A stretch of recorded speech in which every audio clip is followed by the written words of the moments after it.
It was a Nidoran, level 16. Congratulations. Is that good for you? Yes, because I had a Nidorino first before I caught a Nidorino. Oh, now I'm fighting another Nidorino. I'm kind of on a slow crawl through this game, but I kind of like that. I feel like I was on a slow crawl, but I'm not doing viewers. Damn. But I mean, again, like 30 hours later. Sure, I haven't put that much into it. I do want to get to, you have to get to Fuchsia City, right? So then you can get The go. Yeah. Yeah, you can do that as soon as you have the address. If you go to, you need to go to Lavender, and you need to Mr. Fuji, which you do after you get the Silk Scope from Samsung. Then you can use the Mocha Fruit Break on Parallax and get fusions. See, that's, yeah, I can definitely do that, because I've already gotten my first back, so it just kind of moves it. Yeah, now after my third match, I just got to fool around the rest of the world. That's kind of how it always is, right? Like, it reminds me so much of the, I mean, it's a remaster of the it's other. even easier to do in this one, it's like surf, God, oh my God, Lucas, I love that. They need to have that, because the HMs need to die. Yeah, well, the HMs have been dead for a while, but yeah, it's nice. To have like a partner Pokemon that can just have all that, or maybe just like your person. They started doing that next in Y, because they gave them ride, which basically is the same thing. Hey, hold on a second. My HVAC guy's calling me. My furnace is working. Hold on a second. Hello? Hey, Jake.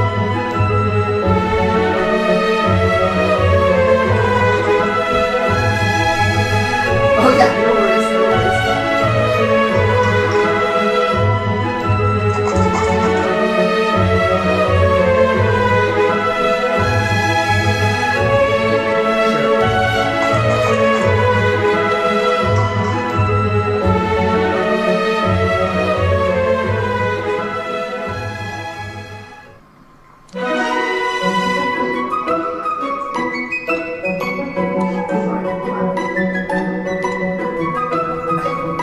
Okay, sorry. Yeah, my fucking... What's up? You have no heat. Nope. That's nice.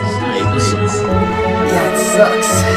Been dealing with that since like Monday, I think. And then I called the guy, he came out on Tuesday. Of course, it's gonna cost a shit ton of money, so there's that, and yeah. What, kitty? What, kitty? So no Steve tonight. No Steve tonight. You know what? When I saw that he was going to be on that show on Friday, I had a feeling. Yeah, he was talking about it before. He was like, I just don't think I can pull off 3 shows.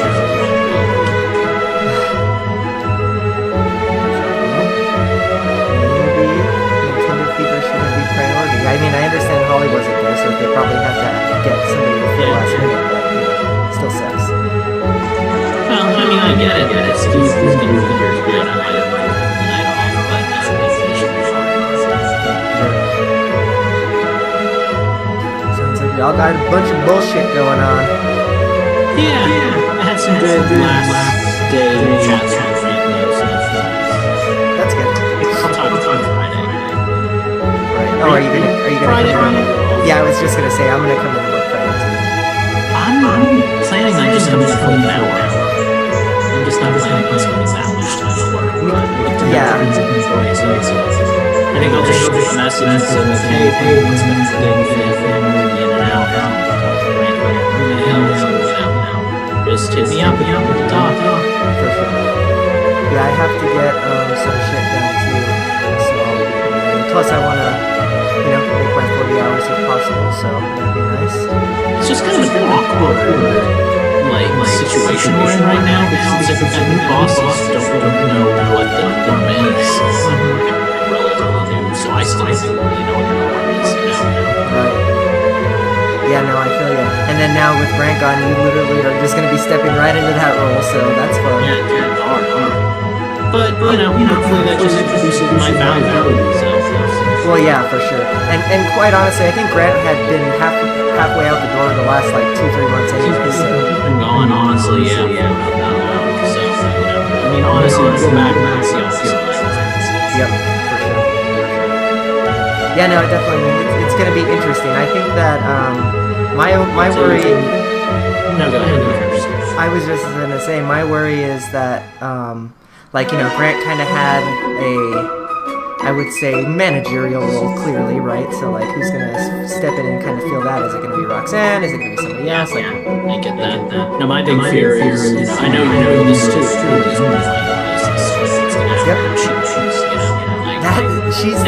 Honestly, she's the most important, aside from Tyler and Robert, she's the most important piece of these Agent Pros. They're the entire Melanie, basically. Yeah. We can't, I can't do all that. Honestly, I don't think anybody can. Two people probably would need to do what she does, because she does a lot. Yeah, it's gonna be interesting if she gets another job. I'm sure she will, though, because she's talented and smart, so we'll see what happens.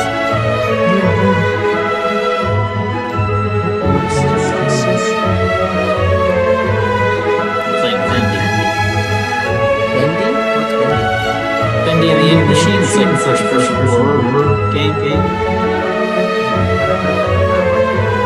Yeah, it was kind of a pseudo-horror game.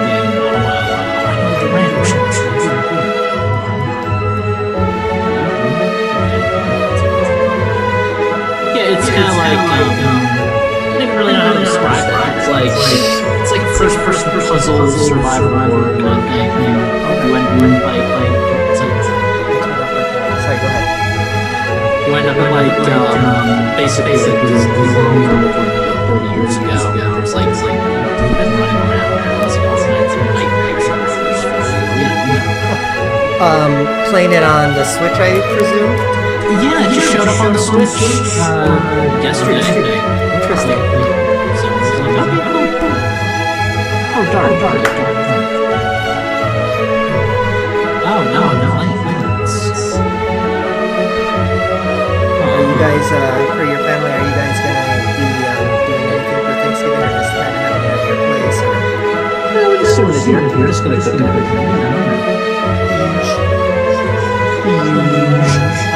Grant gave me a vegan.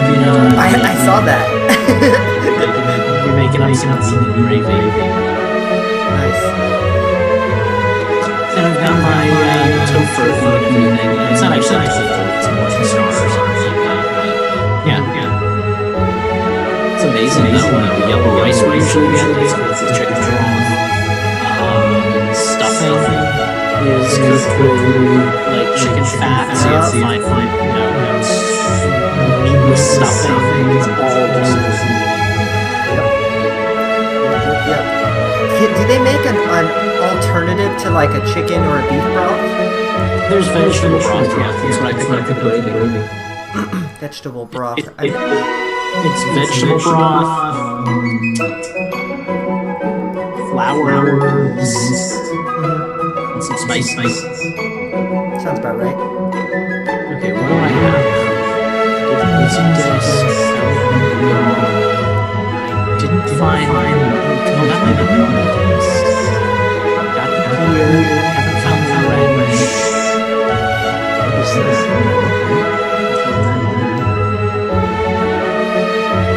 Okay, so what's the red? Then I can find anything to eat in life. It's a horrific abomination. I saw the trailer. It's right now. I have no business playing this game. Oh, the wrench! It's in the body of a dog. Yeah, I have no business playing this game. It's terrified of what it is. As long as I'm talking to another human being, I can get through it. If I was playing this by myself, You're like, meh. Yeah, I don't have it. I get really scared. It's fun. By myself, it's just I won't be so once the show starts, it's like full on. Right? See, I don't like. I'm not a huge horror movie fan, but I do like me some scary games. See, like I prefer I don't like my things. I don't like games where you don't have much control. Like if it's like a Resident Evil 4 situation, it's like, okay, I'm a badass, CIA agent, gun. It's like, oh, I'm a slow-moving first-person, dude in a labyrinth that's made out of wood. It's a little more terrifying.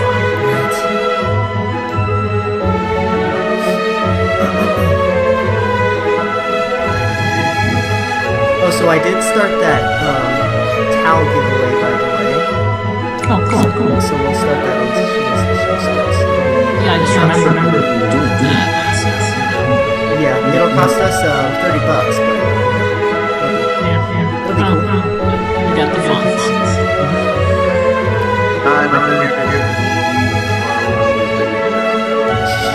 It's alright. You got some time.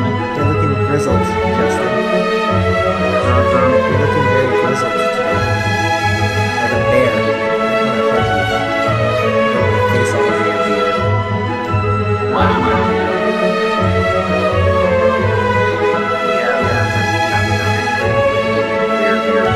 Still kind of sounds strange, Yeah.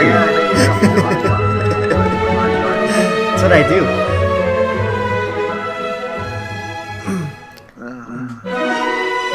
I'm gonna go get a beanie. Yeah, I'm gonna go get a beanie. Eugene has our house, whatever he lives in.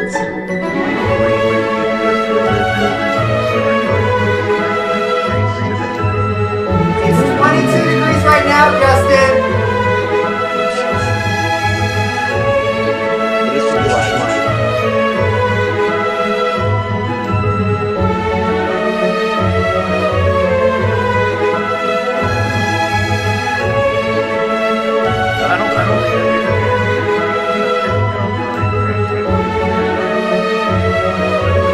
When you come back, that's all. Alright, we're just gonna do like a reverse take on visual. I think we're good at it. So we're going to talk about the really, yeah, we're doing for unthankful for games that absolutely suck. So it's an opportunity to talk about games that we really enjoy. Kind of bring a negative spin on the whole Thanksgiving tradition. No, actually, a coworker pitched it a few days ago and really liked it, so we're just playing with it.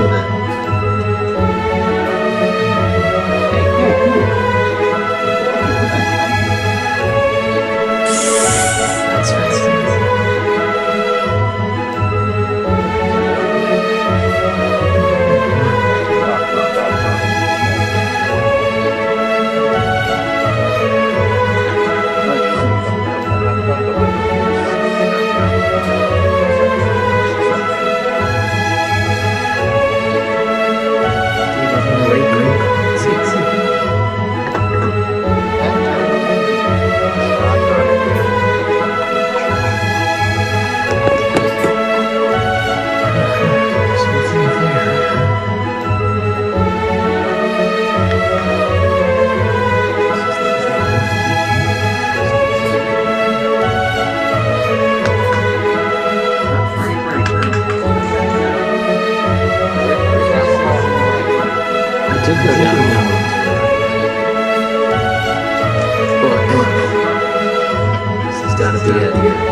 Justin, I assume you remember that you're doing Nintendo's in a funny voice tonight?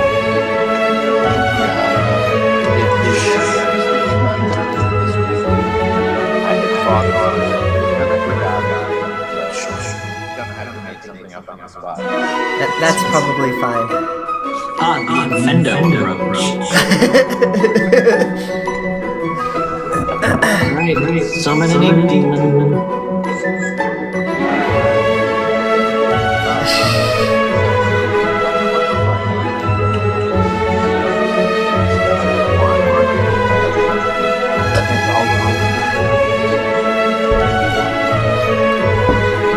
some stuff that I've seen that I've been tempted to pull the trigger, but I'm like, I've got all this other stuff that I'm playing, and then Smash is right around the corner, so I'm like, not that sad.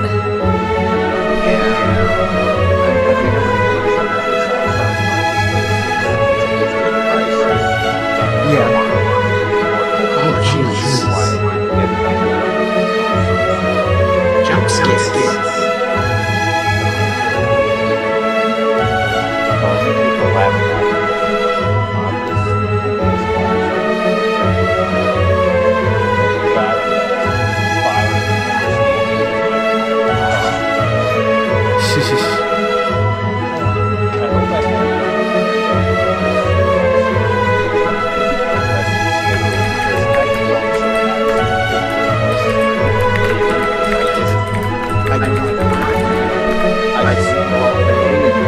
There's a song about that.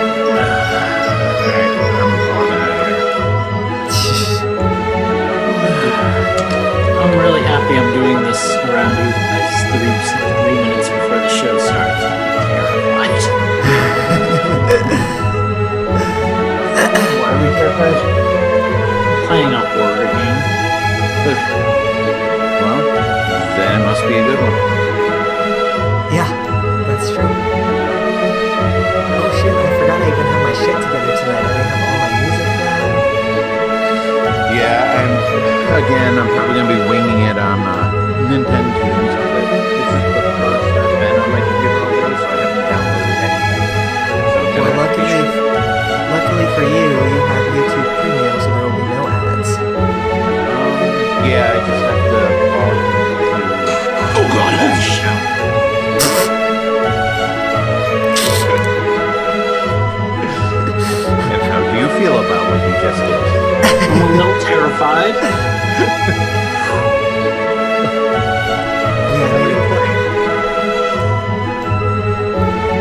Clearly, I need to restart too, because that's how things go. what is that game you're playing again called, Lucas? Bendy and the Ink Machine. That's right. I was like walking around and I'm like, oh, look at that machine behind all those broken pieces of wood. And then like, jump scares. Oh, you know. I can't imagine the game being that scary. God damn it. It does nothing to deter my fear. I'm also like, I have a real like phobia of dogs because I don't know, there's something weird about like little toys, like that whole Uncanny Valley experience. So watching like the giant humanoid pile of liquid ink is just like the most nightmarish thing I've ever seen in my life. You're making me kind of want to get this game. I'll let you know if it's any good. It's episodic. I thought that I was only getting the first episode, which really pissed me off, and I realized I could do it all fine. Oh, right.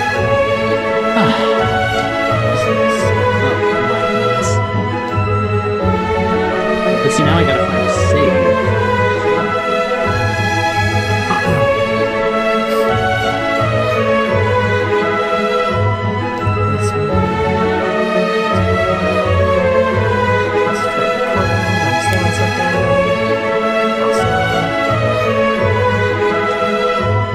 We try. Oh, Babanya, Arere cinema. Hey, Inya. Enyame. Oh shoot! I guess I missed. Today, we arrive on this plane. My computer has pretty much frozen. I Well, was trying We might as to- well go Yeah, might as well live just- and explain the situation to our listeners, right? well, we are live actually, because it's 9 Ooh. or 7 Hello. if you're Mountain Standard Time. Hello, everybody. Hi, Twitch. We're gonna let Justin reset his computer, I got an axe. Oh, and then we'll be right with you. Which is fine, because I still need to see my audio. Let's see if you guys can hear this. Ooh, actually, I probably need to turn off. Discord, so then there's no Discord beeping. That's what's wrong. All right. Hang on, I'm going to turn my video off. Actually, I'm just going to turn me off. This is... Collecting every coin so you don't have to. Infendo Can you guys hear that? That was well done, dude. Yeah. Yeah, you like that? You like that? Yeah, that was clever. Why is the ground shaking? Oh, shit. Cool. Well, I'm guessing you guys can hear it then, so that's good. So then that's ready for when Justin gets back. Heather actually just got home, so I'm going to go say hi to her. I'll be right back. Okay. Hello, live listeners. I'm playing a horror game, so you might hear obscenities coming out of my mouth, which is rare for me, but these are the times we're living in. Also really hoping I find a save soon, so I don't have to play this all during the show. Well, I made it to chapter 2. I would assume that means that I found a save. All right, I'm quitting every application that isn't necessary for the podcast because that could have something to do with this. I can do it.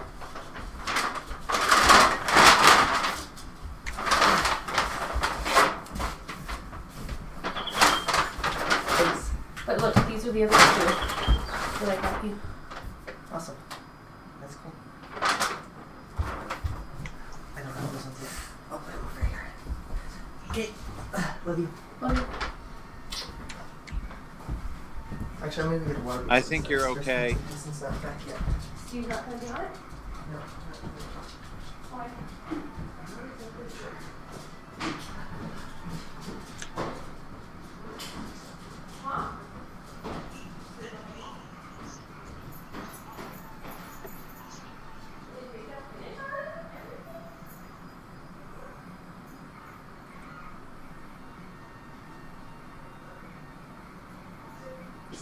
So Oh, I remember what I decided to do for a voice.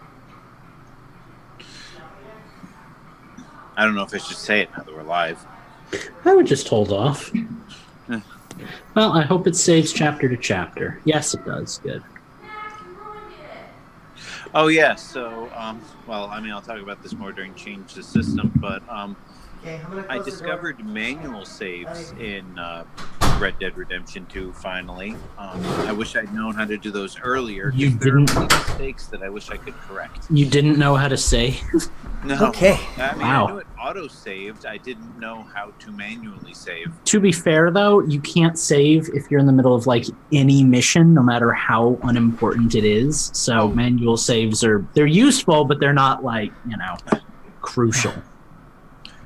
Well, I've done some dumb things and couldn't go back on them because it auto-saved after I did the dumb things, and I didn't have a manual save to go back to, so... Yeah, Dad, like, reboots every time he kills his horse. So. EP wants you guys to pay attention to him in chats real bad right now. I would like to, but I don't go into chat because the last time I did, I broke Infendo. I figured that out actually, by the way. So you Yeah. I took off the authentication that's required, so like you could log in an Infendo radio, but you don't have your own Twitch account. I have my own account, but I'm like logged into Infendo, so I'm afraid if I go on to video. okay, someone ate a double cherry. I'm afraid if I go on to Twitch right now, it'll be logged in as you, and then it'll be. If I go on, will it be okay? Yeah, it'll be okay. I fixed that. All right, then let me go ahead and do that so I can start. I'm booting Double Justin. Infendo Radio. Oh man. I was already doing it. Also, for any of you live listeners, and also Eugene and Justin, I am about halfway done with editing the Pokemon podcast, so I might get that done tomorrow. If so, And it'll I'm be on Infendo.com when it's up. And patrons, I'm about halfway done with editing last month's outtakes. My job has eaten up a lot of my spare time, but I will have them done before I have to start editing this month's outtakes. Okay, I'm not seeing any chat, and I'm wondering if that's because I just joined. Yeah, it will be because you just joined. Type something and I'll let you know if it pops up. You can say, hello, world! I just said, Yep. yo. Yep, and you are Infendo Radio. But that's okay, because see, it didn't boot me out. Gabba gabba. Good. Pop out. Okay, I'm going to start the giveaway. Hey, chat, if you guys are with us right now, we are doing a giveaway tonight for a towel. A little beach towel. It's kind of cool. So that's going to start here right now. Is it like the Always Sunny dick towel? I've never seen Always Sunny, so I can't answer that question with definitively. You need to watch it. Well, if your dick looks like a big red Mario cap, then yes. Let me. I can neither confirm or deny. Is everybody recording at this point? Positively. Everybody except for me. I feel like this is going to be weird because I think Steve's the quietest out of the four of us, but I feel like without Steve, this is going to be a really quiet, subdued podcast. Like, Well, I mean, if we weren't, all exhausted and depressed, it might be a little bit better. But maybe the fact that we're all exhausted and depressed will make us all a little rambunctious. it'll bring back memories of my first Infendo Radio when I was substituting for Mike when he went on a cruise. Right. That's right. That was your first one, huh? I think my very first one, I was a guest star, and I was filling in for Mike, so it was just the three of us, because Steve hadn't been born yet, so... Steve had it. All right, the contest has started. Let's go ahead and sync up, and then we can try and create Steve again. Okay. Might want to get on that. I was waiting for it to start up. All right, let's sync up in 3, 2, 1. Boom chaka, mow mow. Ricky Martin, where are you at? 8:05 on the dot, man. Like lined up perfectly. Ain't no milliseconds tonight.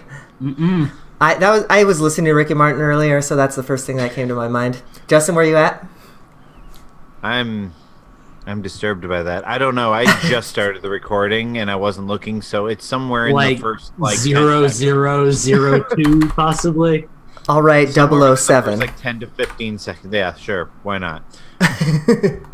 All right, so I do have music for the intro this week, which you guys heard already. So we'll start with that. I'm hoping to have music for a Nintendo soon. And then, we'll just get started with the show proper. Again, if you're listening to us live, now's the chance to enter the giveaway. We are going to be running it for the next hour and a half. So have fun. Good luck. Now is the best time. Now is the best time of your life. All right. I'm going to find my notes. Right here. Let me make a note. Show start. And then we'll start the music. I love how bad, our weird titles make the Streamlabs announcement. I know. Oh, this towel's off the hook raffle. Oh, you went with the Splatoon design. I wasn't sure if you're going to go with that or just the big old Infendo hat. I'm actually kind of happy you're using this. I wanted to go with the Splatoon one. It just looks cool. Nice. Okay, I'm not sure I would be comfortable having a towel with splat images on it. It's perfect. So let's level this audio real quick. How are we? Is it too loud? We too quiet? It's actually every coin, so it's a little low unless we're going to be talking over it. Okay, then it will get lower. So let me turn it up a bit. Yeah, because I've already got it set to go down. Beautiful Video is on now. God damn it, Lucas, that'll virus to my head now. And then it's going to lower down to this. Is this talkable? Yeah, it's actually mute for me. Hang on. Okay. I can barely hear it, so that works. Well, that's fine because it's picking up on the Audacity, I believe. Actually, let me make sure 100% that is happening. I'm trying to strengthen my forehead Collecting so I can do this eyebrow because I've always been good at this one, but I can't really get this one without twisting my face. That's so going in the outtakes. Like this right here, this is the raised eyebrow of a sophisticated gentleman. This is like Lucas just went madman and killed a bunch of. I don't know. This is especially entertaining for me because I'm not looking at the video feed. So it's, Yeah, let's get started here. Especially since we're already a little bit past, and I do apologize for that. So here we go. I apologize for everything that follows. Collecting every coin so you don't have to. Infendo Radio is on now.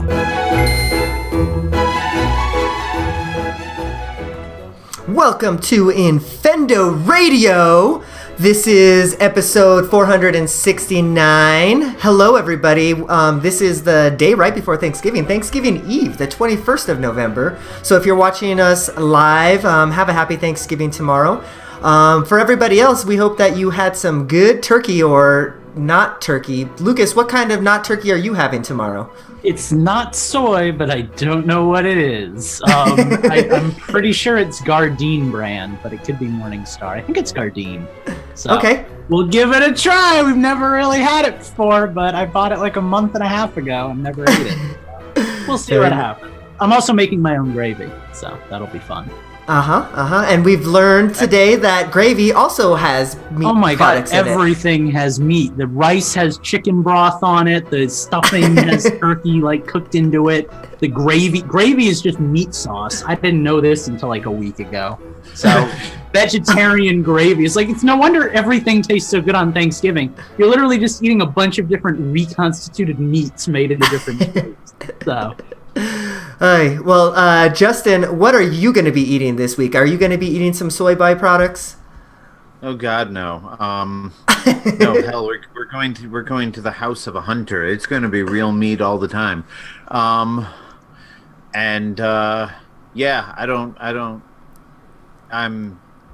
yeah. It's one of those nights for me. My energy's fluctuating, so I That's think I used fine. up all my cleverness in the pre-show. That's all right. I'm kind of with you on this one. We are all have had ourselves a week. I feel I don't have any heat tonight, so that's fun. But luckily, I've been luckily the HVAC guy's coming to install a new furnace on the weekend, so only a few more days of that. Anyways, before we get into all the fun news not really news. Before we get into all the fun show stuff, let's get all the plugs out of the way right in the beginning. And this week we only got the one, or at least I do, here at the top of the show. We kind of talked about it already. Twitch.tv/Infendo Radio. That's the place to be. We really, really, really would like for you to get us to that 50 follower mark. And actually, here during the live show, I'd like to give the proper shout out to DevDog1991. Thank you for following us over the last 6 days. We appreciate that. And actually, HG Phoenix followed us in the last 2 hours, so thank you for that. We appreciate thank you, that. Corey. Well, finally, one of my friends is following us. I don't think we've ever hit the timer during the intro before. Yeah, right. Well, that's not a timer. That's Kirby dancing because we got 2 new followers. So thank you for that. We appreciate that. If it was the timer, it would just be Eugene banging on a coconut. So. Exactly. Speaking of timers, let's get into the roundtable discussion. Shall we? Not functioning. We shall. I'm just gonna keep talking because I'm not making sense anyway. Okay, he can mute all of this in the producer. And that's exactly what I shall do. Break. Okay, so let's start. Let me grab the next music. So all of our music tonight comes to us courtesy of Pokemon Let's Go. I really appreciate that. So, does anybody want to take point on this? Oh God, who's calling me? Hold on a It's sec. hard to tell what noises are the show and what noises. Well, I have done no planning for this roundtable, so. I'm screening this call with Google. It's amazing. I'm seeing if it's a spam caller. My Oh, sure cat was. is yelling at me over here. Okay, so do you want me to go first then, Lucas? Because that'd be fine by me. I can use a couple of minutes to think about all the things I hate in the world. So yeah. Okay, well then I'll start. Do we want to just do it like normal roundtable? We start a timer, each of us, for like 3-4 minutes, and then we start, and then we just put it to the general discussion for another like 20 minutes or so? That's fine. I think traditional roundtable rules can apply here. Sounds good. Well then let me start a timer for that. Let me just make sure it's going to work on the Twitch stream. Awesome, And sure. damn you, Lucas, I have Elvira stuck in my head now. And have had for like the past 10 minutes. Giddy up, Yes, that. bow.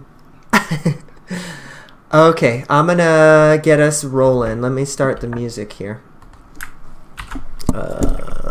Music.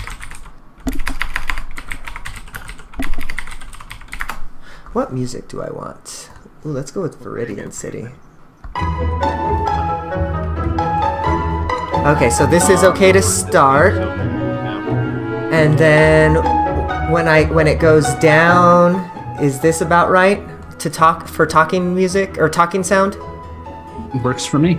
Okay, so I'll put it about my. Oh god, that's too loud. Oh god, it's too loud. Abort.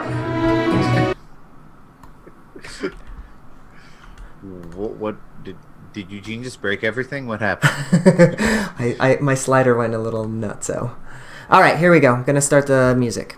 I think they make a pill for that.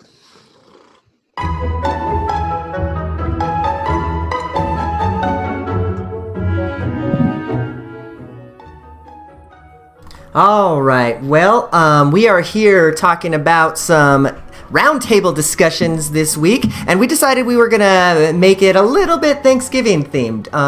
One of our coworkers, Lucas, and I had a pretty cool idea about, instead of games that we are thankful for, what are we unthankful for this Thanksgiving?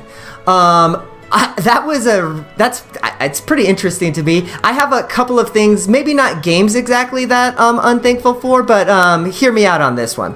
Okay, so when I got to thinking about this one, I started to think about like all of the things I dislike in gaming, right? So like the thing that really came to me first was escort missions, and I don't know why, but I just don't like to play a lot of escort missions, and maybe it's because I've played a lot of them that are like bad, like frankly, right? But I guess they can be done good as well. So I guess that's one thing that I'm unthankful for. Whoever came up with that, no, bad, absolutely not. Another thing I would say that I'm unthankful for this Thanksgiving is I just don't really like QuickTime events, you know, and I feel that what you're saying is Resident Evil 4 is your least favorite game you've ever played. I literally was just gonna say that. That really came about, maybe not like the first time ever, but it really came into prominence with Resident Evil 4, right? And then after that, everybody started to do these QuickTime events. So like, to be fair, QuickTime events existed quite a time before, back during the FMV game era. For sure. For sure, absolutely. I mean, it's not just Resident Evil to blame, that's for sure. But, yeah, so I would say that, you know, QuickTime events, while Resident Evil 4 I felt did them well, at least for the time, like, yeah, let's get rid of those. So now to get into maybe some more game-specific things, and this one might throw you guys for a loop. So I know, and I love this game to death. A lot.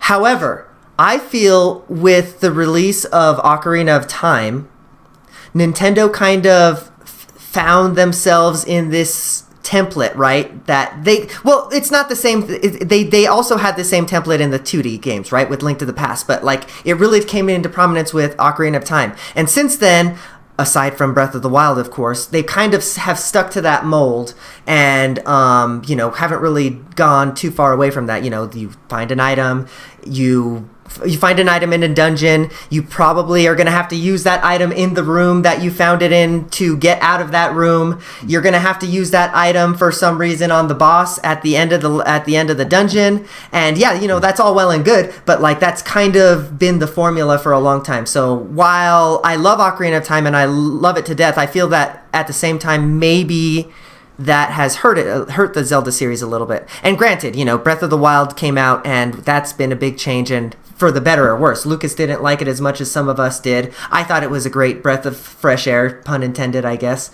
But yeah, I guess we'll see how that goes. Maybe Breath of the Wild is going to be Lucas's most unthankful game, right? If the next Zelda is going to be just another one of these, So time will tell. Other than that, I don't think I can think of anything off the top of my head other than those three things that I had come up with. So before my timer goes out, I guess I will toss it off to one of y'all. What makes you unthankful this Thanksgiving? I was trying to think, because I was trying to think of... He's trying to think so hard he froze. Oh my god, somebody take a screenshot of that right now. Do it, quick. Oh, it's gone. He's back. Justin's back. Go ahead, Justin. You froze right at I was trying to think. Yes, and I just got a message on my computer. Your internet is unstable. Thanks for that. Anyway, hopefully I will still have internet throughout this. Anyway, what did I leave off on? I think... What did I say before that? Nothing. Just started talking and then you froze. All right. Eugene, do me a favor and reset my timer. Oh yeah, let's do that right now. Let me make a note. Let me make a note in Audacity too. And I'll start again. All right, whenever you're ready too.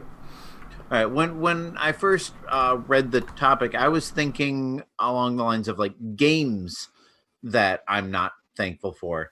But I kind of like the way you took it, Eugene, of aspects of games that might not be great, because I can think of a bunch of aspects of games that I'm not a huge fan of.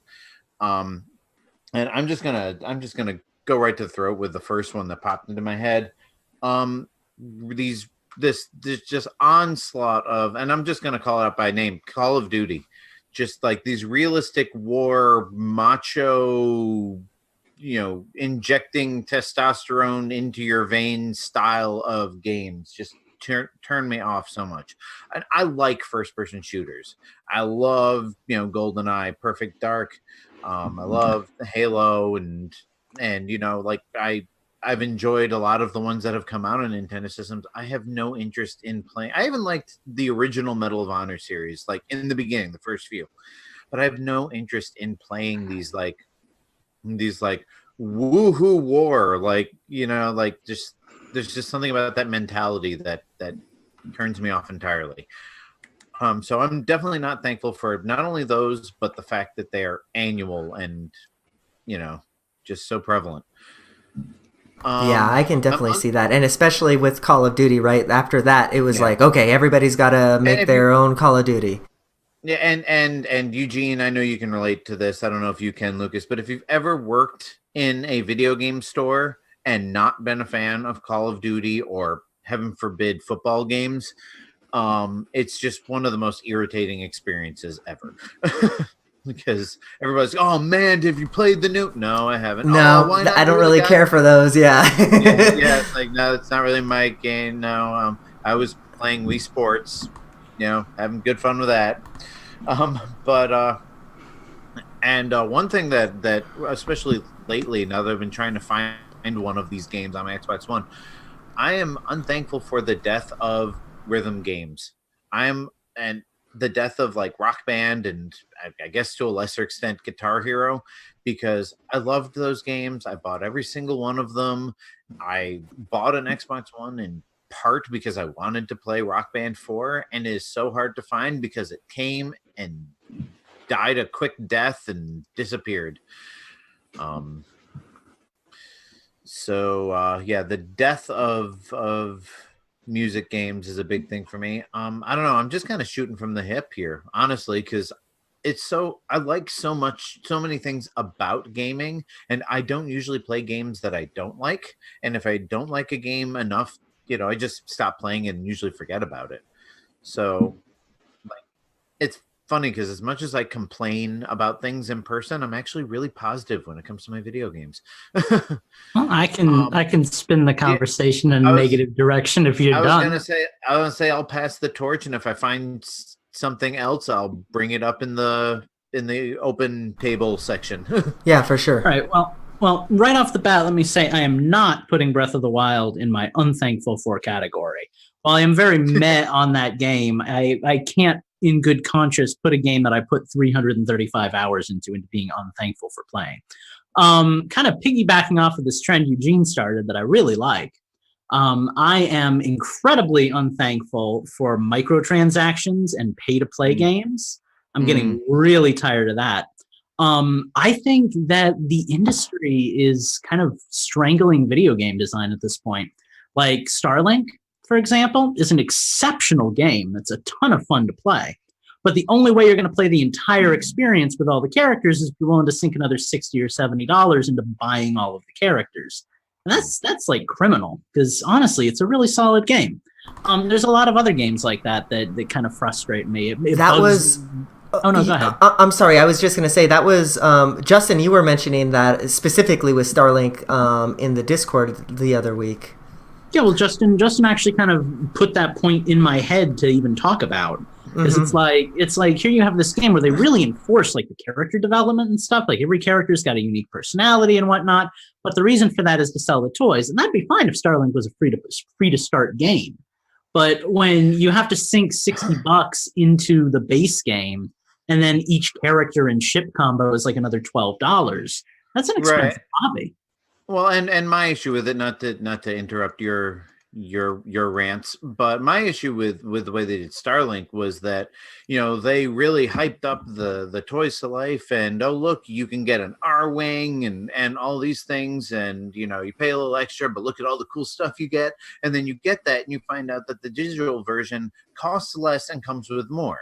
Like that was seriously underhanded, and I love the game, and I don't want to knock the game for the business practice of it, but I mean, it's on sale for Black Friday. I almost want to buy the digital version because I feel like it would be cheaper than buying the DLC. Yeah, I get that. No, there's a lot of games like that kind of irk me. It bugs me. The Brawlout plays that way. I mean, you buy the game and then you have to, either buy the extra characters or spend a whole heck of a lot of time unlocking them. Paladins is similar. It's all visual. It's all skins, but still, it's frustrating. It's like you really like a game. You want to be able to... One of the things that I really like about old games, especially like the old Smash Bros. Games, is you sit down to start them for the first time, or you're restarting them, and you're unlocking things as you go. And that feeling of like unlocking stuff and completion, and like to random shout out here, when we were playing that weird game, me and Corey, the other day, Ace of Seafood. It's like part of the fun for that, even though it's a wacky game that's like very bizarre, is that you're constantly unlocking new stuff, and that gives you that drive to keep playing. Whereas if I had to like buy all these ships, I'd be like, you got to be kidding me! I'm not going to sink another $10 into this game. But that achievement is missing from a lot of games, and it bugs me that you can just buy that these days. In addition to that, I'm going to go ahead and say that I have a real problem with hastily ported kind of computer games that have made it onto the Switch lately. I reviewed one. I reviewed one that I'm not going to say by name, because I think it's kind of disrespectful, honestly, especially since we were given a review code for it. But you can find it easily enough on Infendo.com. And it was bad. It wasn't a good game. And you could tell that the developer just really didn't put much effort into making it a good game. Honestly, on Switch or on the other system, it was rushed. And if you've got a rushed game and it doesn't feel fun to play, or there's not enough content, keep working on it. Don't just publish it out there for the sake of making money. But, what are you going to do with that? Honestly, that's kind of what I've got for that. I feel like I have a lot of other stuff here to complain about. I'm looking at my Switch to kind of get an idea for my stuff, but I'm kind of bummed out the Telltale kind of got canned. It sounds like they're still working on the ports of all their other games. I really hope I get to keep playing The Walking Dead, but who knows? Yeah, they said that they were gonna hire out to complete that. Outsource it. Yeah, but it still doesn't feel good. I feel you. Okay, well, Oops, I accidentally hit mute on myself. That is, yeah, that's the general timer there. So let's go ahead and start another one here for the general discussion here. So yeah, after hearing you guys speak, like, yeah, a lot of the things that you guys are saying definitely make sense. Like, I hate that the microtransaction type of thing. Like, I know we mentioned it before with like Rocket League, right? Like that's a $30 game that you buy, and then they're still, kind of nickel and diming you for cosmetics. To add on to that, like, you can't even buy what you want in a game like Rocket League. Like, admittedly, it's all visuals, so it's not like, they're not cheating you out of an experience. But if you particularly want one item, you have to get random loot crates and hope you get it over and over again. Yeah, and the addictive personality out there could sink $50-$60 into just getting one skin for a car that they want. Like, that's messed up. See, now I don't mind the Paladins Fortnite thing because you don't get any gameplay advantages from paying money. You don't have to pay a cent to even play the game if you don't want to, and if you choose to go down that rabbit hole, that's on you, buddy. But yeah, Rocket League, I bought the Batmobiles, and I'm happy with those. I play with them, and that's fine. But there are other things that I would create my own, custom car with its own explosions and sounds and trails and all that stuff. If I knew that I could just, drop, a few bucks and get the exact thing that I want, but to not only lock it behind a paywall, but also a randomizer that's dirty pool. Yeah, and to be fair, Paladins does a fair bit of that too. It's a little more, you're able to kind of get what you want. Yeah. Well, again, you don't pay for Paladins. But Paladins, and that's the big entirely free. That's the big distinguishing fact there, is that because they do also do the loot crate thing, and it is also really random, and it also does kind of suck. But you get to start Paladins for free, and the fact that you have to pay for Rocket League is kind of messed up. Yeah. Speaking of which, the Back to the Future DeLorean is on sale this week. I might actually. You've been talking about that forever. I think. What I really want are the Knight Rider cars. That's the '80s car that I want. I want to be able to play Rocket League as Kit. Oh God, yeah. I think that's if really. I get a Lego of it, I should be able to get it in Rocket League. That's really kind of the thing that I think I'm the most unthankful for on this Unthanksgiving. Is the microtransactions? Is just the way that game design has become such a business. Like, it was always a business. But I feel like Nintendo has done a better job of this than other companies. I feel like I have to feel that way. Otherwise, what am I doing on a Nintendo podcast? Like, Nintendo will do the DLC and stuff, but it never feels like particularly money grubbing to me. But I'll buy some of these games, especially games made by, I assume, smaller indie devs. And I get it. You want to make as much money off of your game as possible so you can keep designing games. Like, that makes sense to me. But there are better ways to go about it. And at the end of the day, if you're spending money to get content in your game instead of, just playing the game for what it is, there's something wrong with your game. It's not really, it doesn't have that spirit of gaming that I grew up with, where it's all about, hey, let's put some secrets in the game for people to unlock if they really spend time on it. It's you're sacrificing time for spend. And that's fine for some of us, but I feel like time should be the distinguishing factor between what you do and don't get in a game, not money. Well, and you've actually kind of indirectly reminded me of a couple of other things I'm unthankful for. One thing is, kind of piggybacking off of the downloadable stuff, is the shipping of incomplete games. And fortunately, as Nintendo fans, we have considerably less of that. At the very least, Nintendo themselves always make sure that their games are in fully playable conditions. Yeah, I think the least complete games we ever got was Splatoon 1 and ARMS, and even both of those were they were full games. They just had a lot of extra stuff that needed to be added to make them. Yeah, they were functional games. Yeah, exactly. That had the promise of free updates to expand on them. They weren't games that had glitches or just completely broken aspects of them that the company shipped anyway. I actually got into an argument on Twitter a couple of weeks ago because one of the PC to Switch ports that was apparently subpar is one that I wanted. And I asked the developer, "Do you plan on patching this version at some point to fix the performance issues, because I'm not buying it until you do?" And somebody on Twitter said, "Well, you shouldn't expect the game to, they're still working on the game. You got to give them time to work and out you the shouldn't bugs." have shipped the game. Well, that's what I said. If the game is not performing properly, then don't release it. Hold it for a couple of months until you can work the kinks out.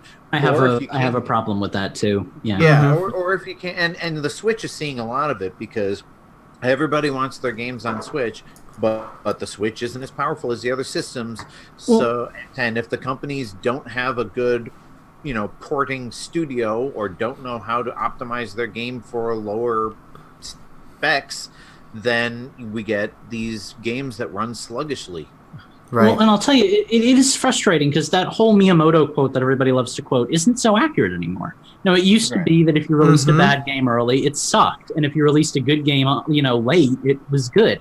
But these days, you can release a really crappy game right off the gate. It can get enough people playing it that it survives up until it gets patched up. And, then you've got a better game that people have, already sunk their money into. It's kind of like, not to pick on it, because I know we both love it, but it kind of reminds me of how PUBG handled things. It's like they released their game, and admittedly, it was a little buggy and a little glitchy and a little basic.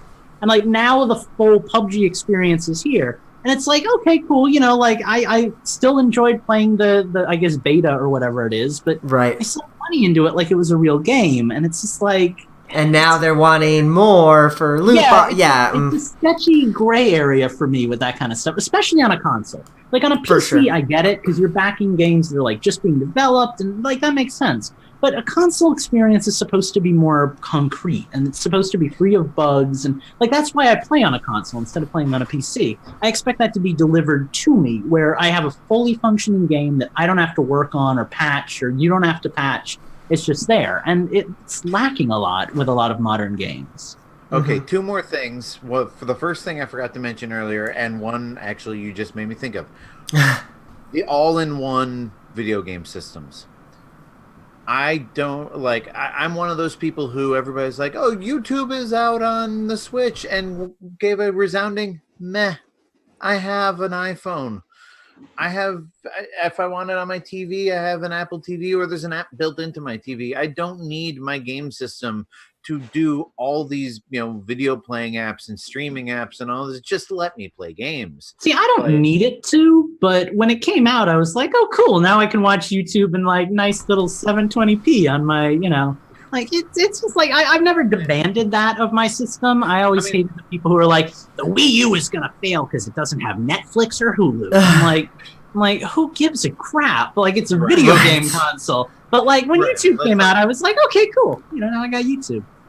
The other thing that I'm unthankful for is the disappearance of cheat codes.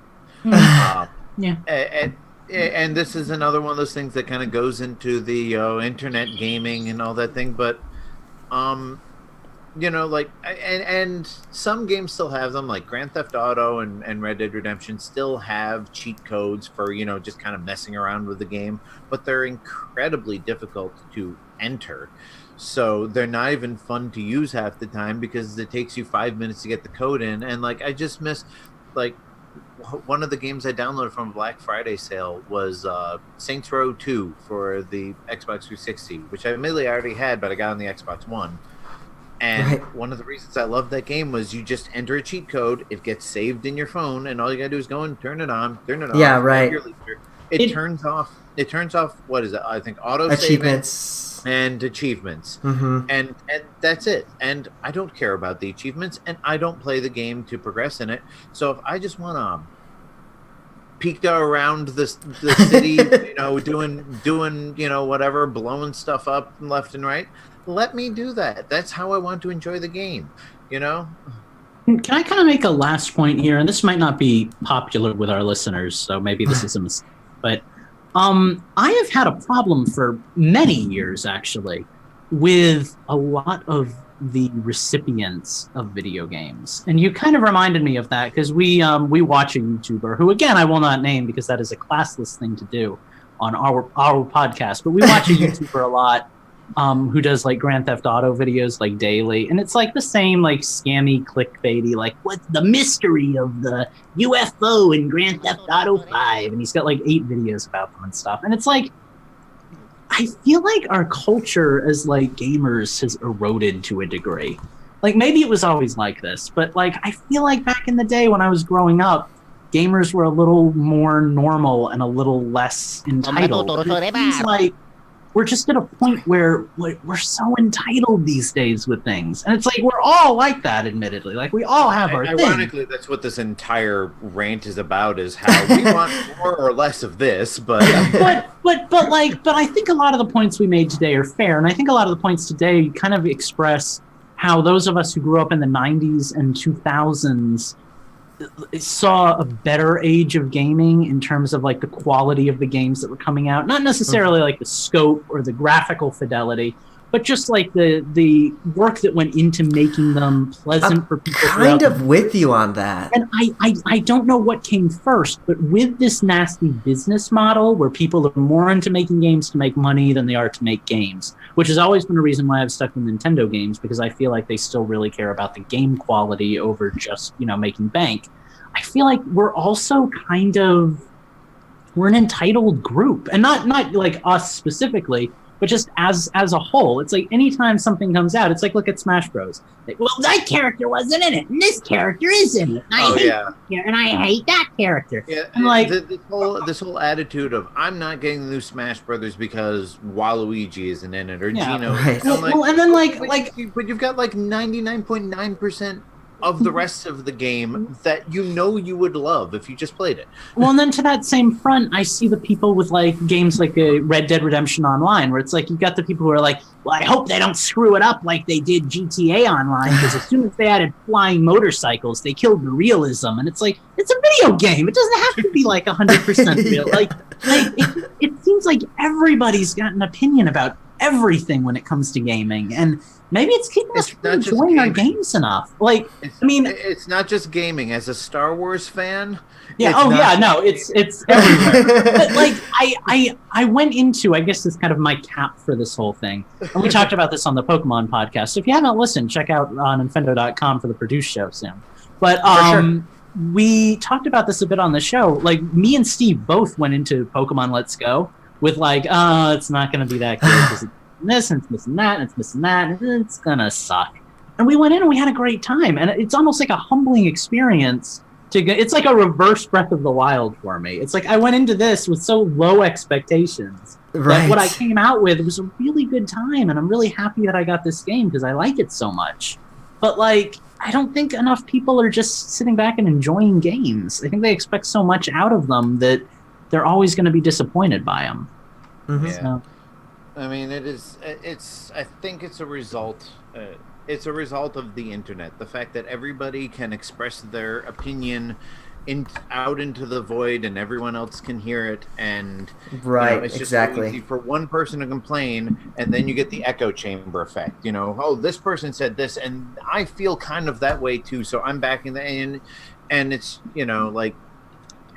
And because everybody's anonymous on the internet too, right? So right, then, like, exactly. So you can say those, scathing things and harass people and all that stuff, and it's just awful. The world sucks. I'm angry. About 5 years ago, I stopped. Back when I was in high school, I guess it was more than 5 years ago then. But back when I was in high school, I used to go on and like read video game news all the time, and I'd like check the comments section. And it took me years, but eventually I learned to just stop looking at the comments, and it made me so much happier when I was playing games. And by the time I was in college, I wasn't reading the comments section anymore. I would encourage all of you, unless you really love like the art of trolling, to avoid the comments section in video game articles. It's a mood killer, man. Like, social media and comments sections are just like where good moods go to die. So just enjoy the fact that most people I think are normal, but there's this group out there that just loves to harass everyone about everything online, and just let them have it. Can I Yeah. can I tangent for a moment? Because I totally had an experience like that today. Go ahead. I'm sure Luigi will yell at us again, but go for it. We don't take too many opportunities just kind of shoot from the hip. But today, and I'm the worst one about this, where I'll just get into an argument on Facebook, Twitter, whatever. Right. One of my favorite podcasters, a former Nintendo Power editor, Chris the Hoff, posted something about I don't remember exactly what it said, but we've reached a point now where people are starting to consider Ocarina of Time was not that good or something like that, and it was basically kind of an ironic statement referencing the fact that you kind of like that the kids these days don't appreciate where their stuff comes from, sort of things, and we're all the same way. Yeah. And somebody had taken it and twisted into. Somebody mentioned the combat system and how Ocarina of Time's combat system, which was revolutionary at the time, is still used in just about every 3D melee combat game out. You have a lock-on button and you circle See targeting, man. It's still basically the same thing that was in Breath of the Wild, just with enhancements. So yeah, right, and that's exactly what they said. Is like, well, I mean, considering we're still using many of the mechanics from that, and somebody said, well, you don't just take, you could take, you don't just say Pong, oh, you must love Mario Tennis Aces because of Pong, or you must love Pong because if you like Mario Tennis. I said that's a false equivalency. I said you're starting an argument for argument's sake. I said.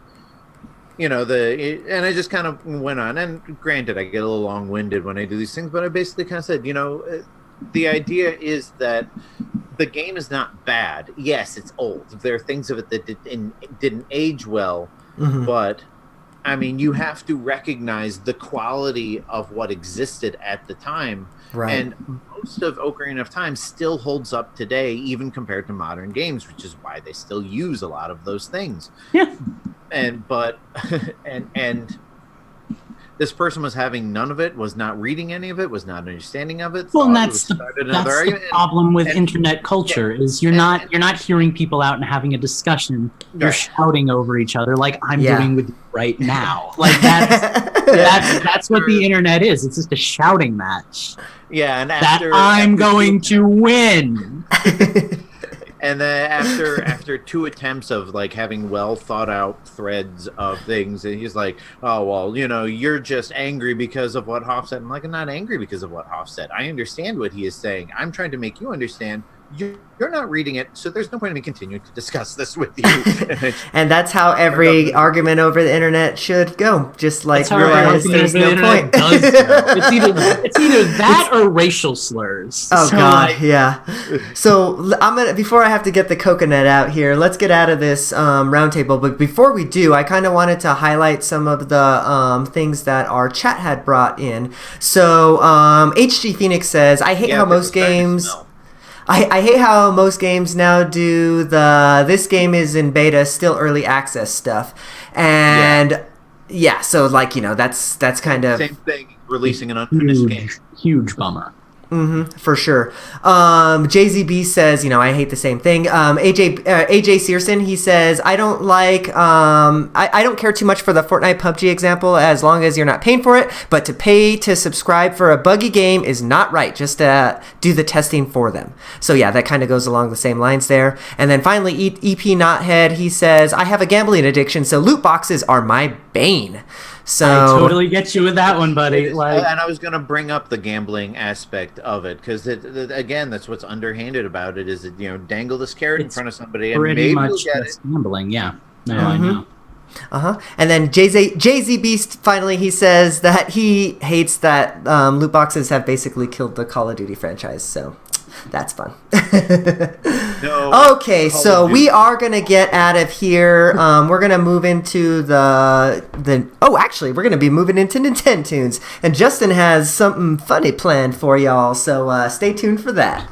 Not by choice. No, not by choice. And it was very hard for me to do because with my range, my vocal range there aren't very many funny voices I can do. That's So- okay. At the very least, the struggle will be fun. So. Oh no, I found something that I think will work as long as I don't wake up everybody in the house. I was cracking up last week when you were doing the voice like mid-puberty. Oh my god. You're like, I've been playing Super Smash Brothers. Oh, did you listen to that episode or something? No, I was cracking up just live. Like, Okay. He had to turn his video off. I was gonna say.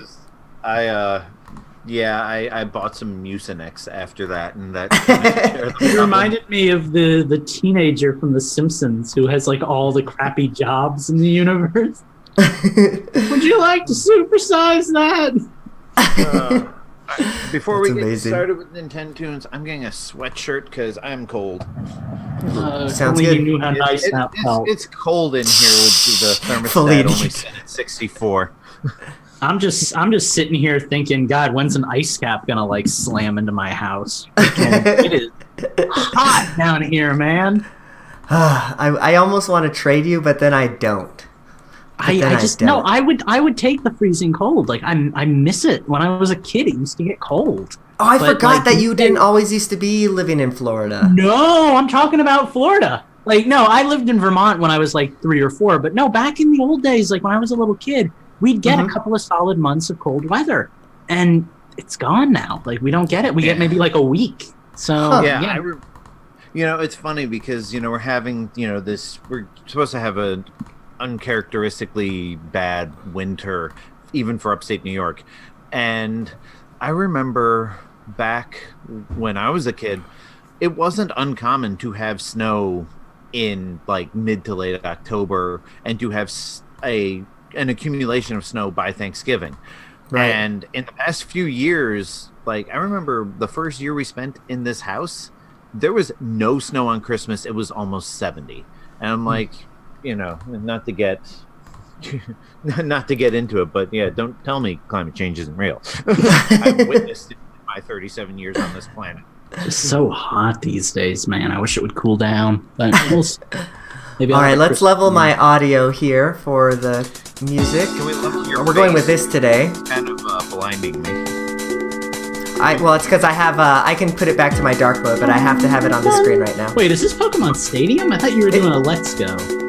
No, well, this is for the quiz because this is the Pokemon Stadium 2 quiz. So I figure it's game show music and it's Pokemon because I'm into Pokemon right now. So By the way, Eugene, it may be cold in your house, but I'm pretty sure you haven't had to shovel 2 feet of snow in the past few days. that's definitely true. That's definitely true. Quick thank you to all of you who are spending your hard-earned rupees on winning this towel. Best of luck to you all. That's right. Okay, Justin, you know the drill. I'm going to start the music, and then you are going to start the talking. All right. Nintendo Tunes. When I give you the thumbs up and the music volume goes down, it's your cue. I'm going to mute myself right now.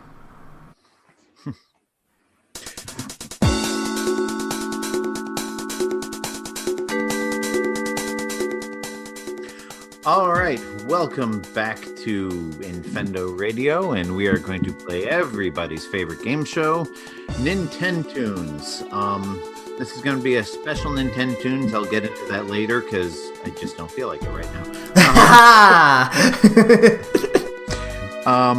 This is going to be special for 2 reasons. Number one, for the first time in months, I didn't download my music ahead of time because of time constraints on my personal life. I just didn't have time to do it. So we're going to be doing it off of YouTube. Hopefully my internet will hold out.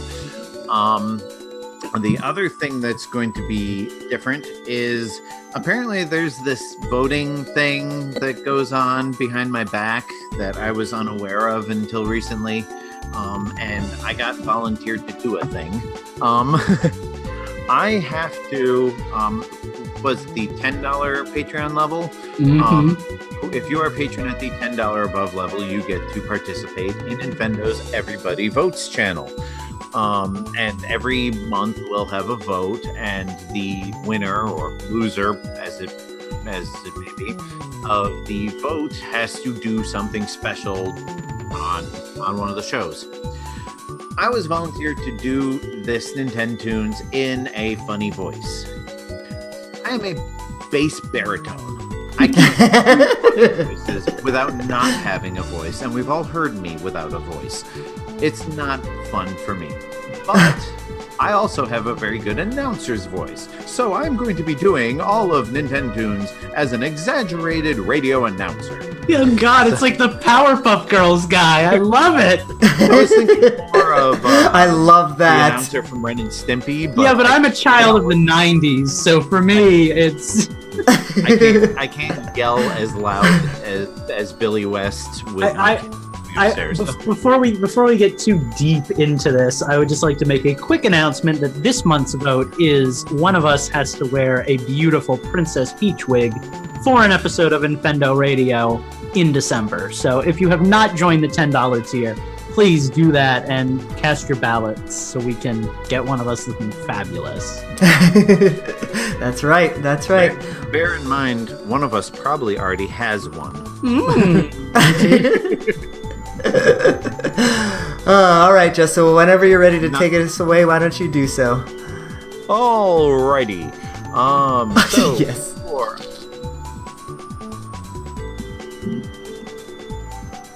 Oh my I lost God, you, his Justin. accent was so silly it muted his microphone. We lost you. I think your microphone got unplugged, maybe. While we're waiting for Justin, make sure that you use the, if you're watching us live anyways, if you use the exclamation point giveaway in the chat, and you will be entered to win a chance to win our beach towel. Infendo themed. It's fantastic. I designed it. But I also designed like 90% of the stuff on our merch shop, so I guess it's not that special. It seems special in my head. It is special. I think I put the most work into that one though, because I like had an old version and then I like made it into a jellyfish. So. Oh, that's right. Yeah, because there was the old one, and then you added a soccer ball. I made it. For well, me- and I just kind of redrew the whole thing. I got better, so. It got better. This is great waiting music, by the way. It works, right? Remember how he said that he was going to be playing the music off of YouTube and he hoped his internet would hold up? I'm starting to worry that maybe that's the problem. Maybe. I saw him move, though. Justin, are you with us? Oh, hi. There he is. I see him. He can't. Texting one of us, and I hope it's you, because I don't check my phone very often. Let's see. Zoom froze. We were aware of that. Do you know that we can't hear you? He knows. Why don't you All right, try? ladies and gentlemen. Why don't you try exiting Zoom and then coming back? In the meantime, for all of you live listeners out there, I'm going to let you enjoy looking at this beautiful Pokemon that I caught. I'm very proud of, that I don't even know if I've told Eugene about yet, but maybe I did. This is my red Gyarados. What? He doesn't have a name yet because I haven't named him, but it's gonna be good when I do. What? So How long did it take you to chain that motherfucker? Okay, so I chained 75 Magikarps, and then Steve told me that I only needed to chain 31 to maximize my odds. Then I spent about a good day and a half swimming around in the lake looking for Magikarps. Finally, I found my gold boy. Wait, so how does it work then? The chains? What? So you do have to keep chaining when you chain catches, successful catches, and the Pokemon doesn't run away, or you don't catch another Pokemon, the chain goes up. When the Yes. chain is 31, your odds are about 1 in 330 that you're going to encounter a shiny Pokemon in the wild. So once you've got a chain of 31, you want to use a lure because that increases the odds to 1 in 315. I know all this because Steve drilled it into my head. Then you hang out where all the Pokemon spawn. You try not to encounter anything you don't want to encounter. If you do and it's not the Pokemon, you run. If it is the Pokemon, you got to catch it so you don't break the chain.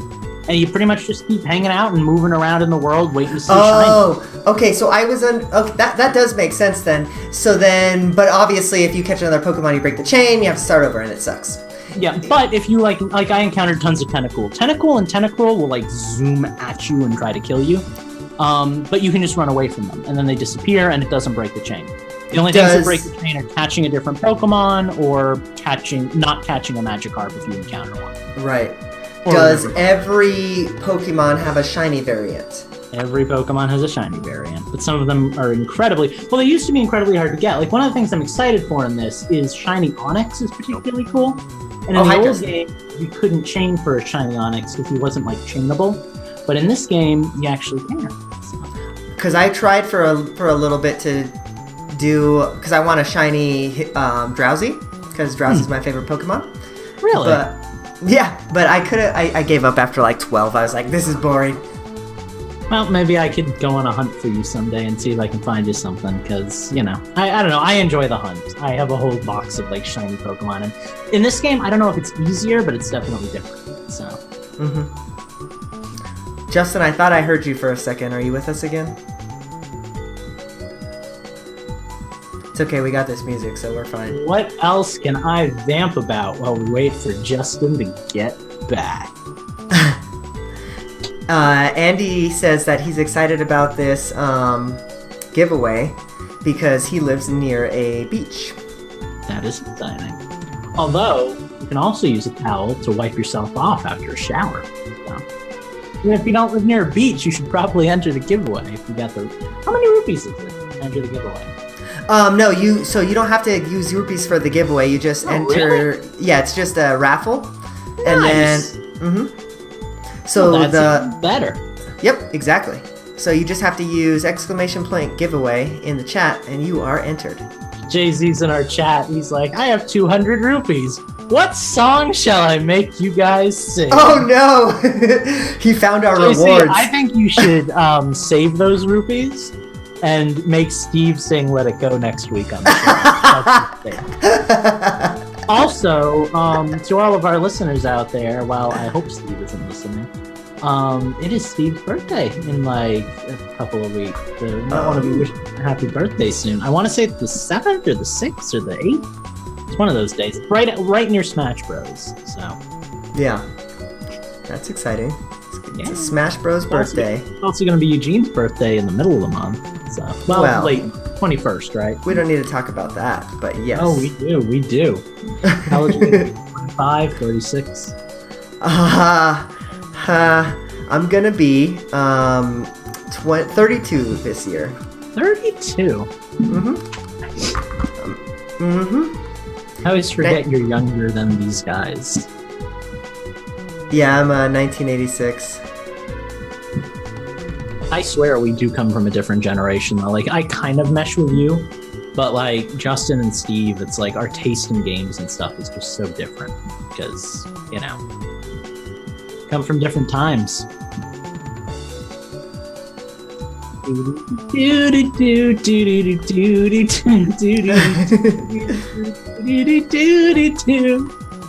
Let's see.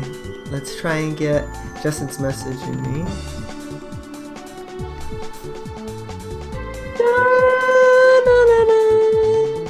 There's Justin. Hi, Justin. Can you hear me? We can. Okay, good. Yay. You were using the computer audio. Okay. All right, it's set to the thing. All right, let's see if I can switch audio sources without it freezing. Can you still hear me? Yes. So far. Okay. All right.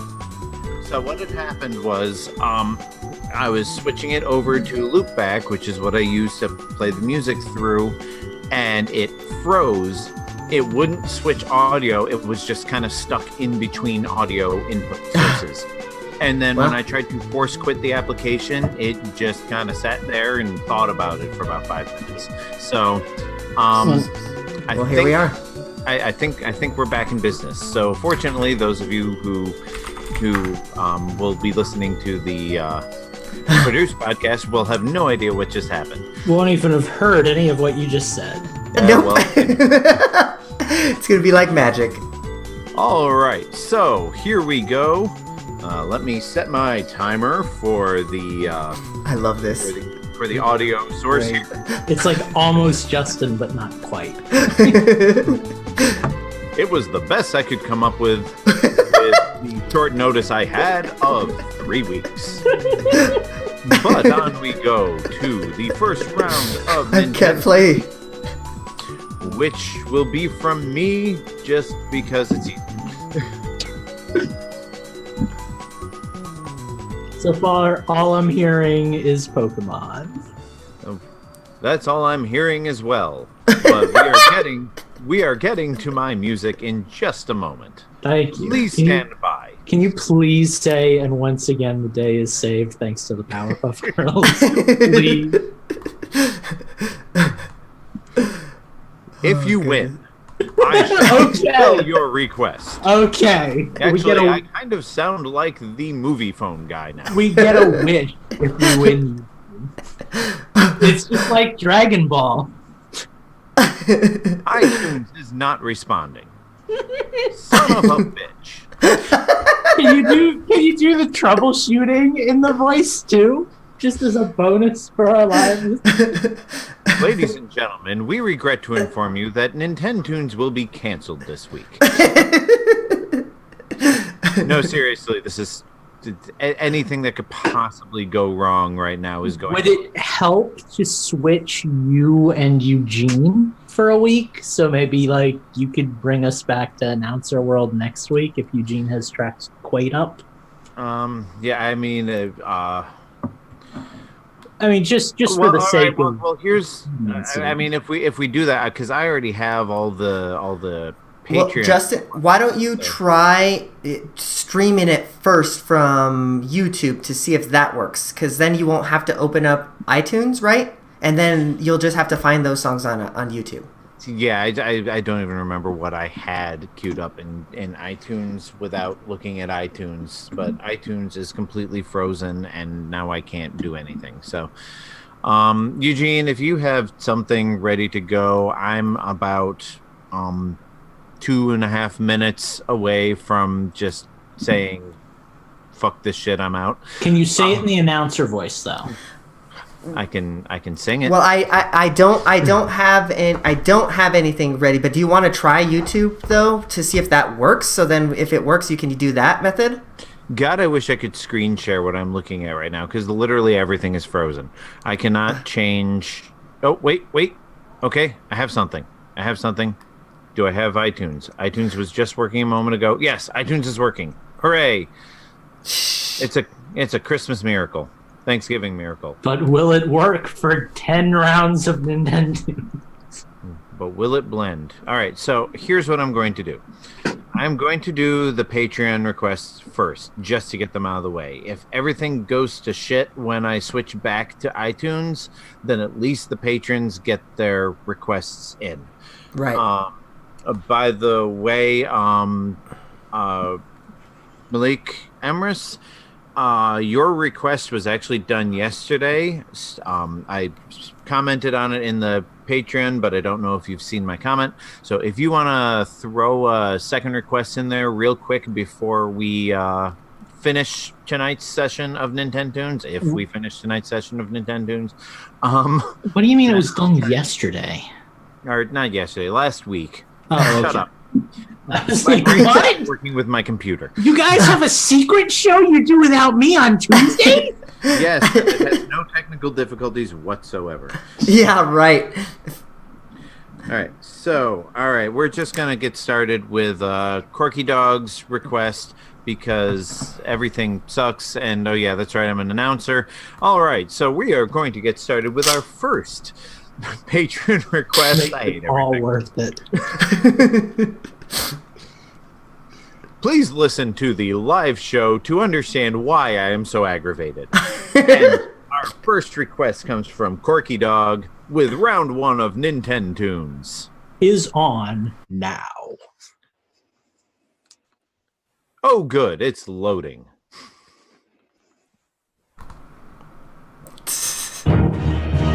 Oh, good, it's loud. This is a Corky Dog track? Right? This is a Corky Dog track. This ain't 8-bit. This ain't no Corky Dog track. He's throwing us for a loop. Is this Dark Souls? This is not Dark Souls. Okay, Please good. I was try about to be real pissed. Is this Dragon's YouTube Dogma? has No, frozen. that's not a. I think my internet just sucks tonight.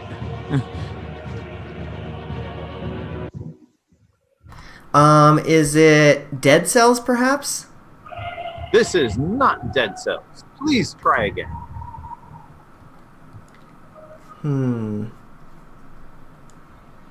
How about another track? This track has just started. Why don't you give it a try? Said the guy who's afraid of YouTube freezing when he changes tracks. That may or may not be the situation here. I don't know. I'll try another track. How about a Turn it up hint? slightly. Yeah, that too. What console is this on? It is very loud on my end. It is hard for me to tell. Eugene, Console is Nintendo Switch. try the thing where you lock in on Justin. It wouldn't be me that does it. It would be you that does it. You have to do that on your end. Really? Okay, I'll give it a go. YouTube Yeah. is loading. Gonna be the most challenging episode of Nintendo's yet. This is just the most challenging everything tonight. Justin, you might want to try turning off your video on Zoom too, because I bet you that's eating up a lot of your RAM.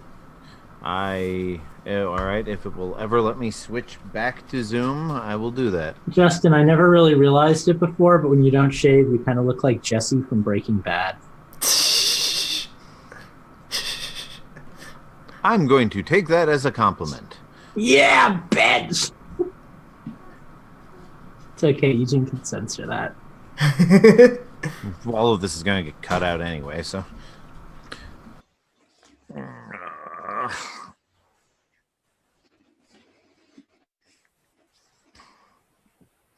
I don't know why my computer is being such a bitch right now, but I think we might need a backup plan this week. yeah, I can't even get back to Zoom to turn off my video. YouTube is still giving me a spinning circle thing. I can't close any of the other apps I have running because just the whole thing's frozen. I don't even know if anybody can hear me. We can hear you. I can't join the call from my phone because Eugene kicked me. All right, well, why don't we run into emergency plan B then? Which, Yeah. I don't know, is one of us maybe trying to get YouTube music for the week? All right, so here's my suggestion. I already have all of this week's Patreon list, so it wouldn't really be fair for me to know all the answers. And Eugene doesn't have all of it queued up. So I'm just gonna continue downloading the music. I'll do Nintendo's next week with this week's patron requests. As far as we can just double down on patron requests. So make it like an all patron Nintendo's, because between this week and next week you should have over 10 songs. So Right. and unfortunately that means I won't get to play any of mine, but maybe I'll just bombard you guys with like 15 rounds. Well, worst case scenario, we could make it an all Nintendo's episode.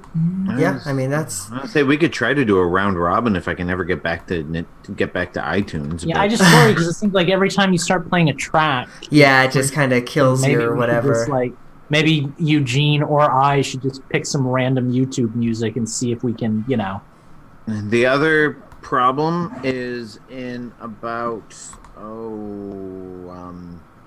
10 minutes or so, Loopback is going to start hissing at you guys. So, Yeah. And I can't get back to it to turn that off. So, hopefully I don't lose all of my audio, but I might just shut down my whole computer and restart it at this point. Yeah, I mean, I definitely wouldn't mind doing the, grabbing some YouTube video things real quick. But I almost want to say that maybe we just like put this week's Nintendo's on hold, and just like pick it up next week, because at this point, like, Justin is barely with us, and like, we're kind of. All right. I have control of my computer again. YouTube is still doing its spinny thing. I'm gonna turn off loopback so we don't get a hissing sound, and I guess we apologize, but this episode of Nintendo Tunes has been canceled due to technical difficulties. All right, well, we will plan something extra super special for next week, and maybe do some kind of either massive Nintendo Tunes show or a round robin Nintendo Tunes. Or what we can do? Yeah, we'll figure something out. Like we'll like either maybe just extend the Nintendo Tunes and like remove one of the sections or something. Yeah, we'll figure something out. So sorry guys, technical difficulties are not allowing it. If it makes you feel any better, Justin is still gonna have to do the voice next time. So yeah, I'm fine with that. I'm fine with everything next week being the same as this week, except for the technical difficulties. I'm just gonna force quit Chrome because that's gonna cause even more problems. So then let's just roll to the next section. We'll just roll into the round table, and then roll into the question block. Question block. Yeah. Should we make a quick statement so you can just edit that in where we just say? I'll do that. I'll do that in post. Yeah. Okay. Like I'll either use Justin's what he said, and then something that I said as well, and then we'll get that figured out. Okay. Okay. With that said, Lucas, it looks like you and I are probably gonna have to read the question block questions because considering Justin can't get into. I'm all the way okay with that. We actually have questions this week, so I can access that from my phone. So. Okay. Well, if you wanted to, Justin, do you want to take Schnazzy's then, and I'll take Jay-Z, and then... No, I feel like I have to take Jay-Z. Okay, yeah. By nature of the question. For sure. I just feel like, Then I'll take Minus. All right. Sounds good. All right, well then, let me grab some musica to play us in. If there were ever a time that I were disappointed in the fact that I don't have my spiked eggnog handy, it's right now. So I guess I'm bringing us in then? Yeah, let me start the music, and then you can bring us into the question block. Let me find that folder. Got you. Fortunately, I was able to switch all my audio devices back over to the Blue Snowball. I'm still recording. I'm apparently still here because you guys were responding to me a moment ago. Yep. And so I should be able to finish out the show. I'm just closing every single app on my computer except for Zoom and my recording.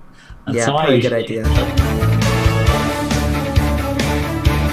How's our volume? Too loud? We okay?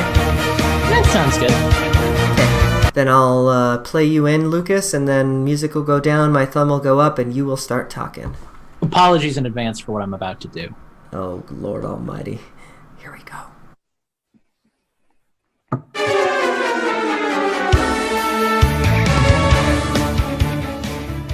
What an action-packed, non-stop thrill ride of a Nintendo Tunes! Somebody died, we lost 3 crew members, and Eugene had a baby live on the air. Oh, you didn't hear it? Well, that's a shame, because we're never going to be replaying that.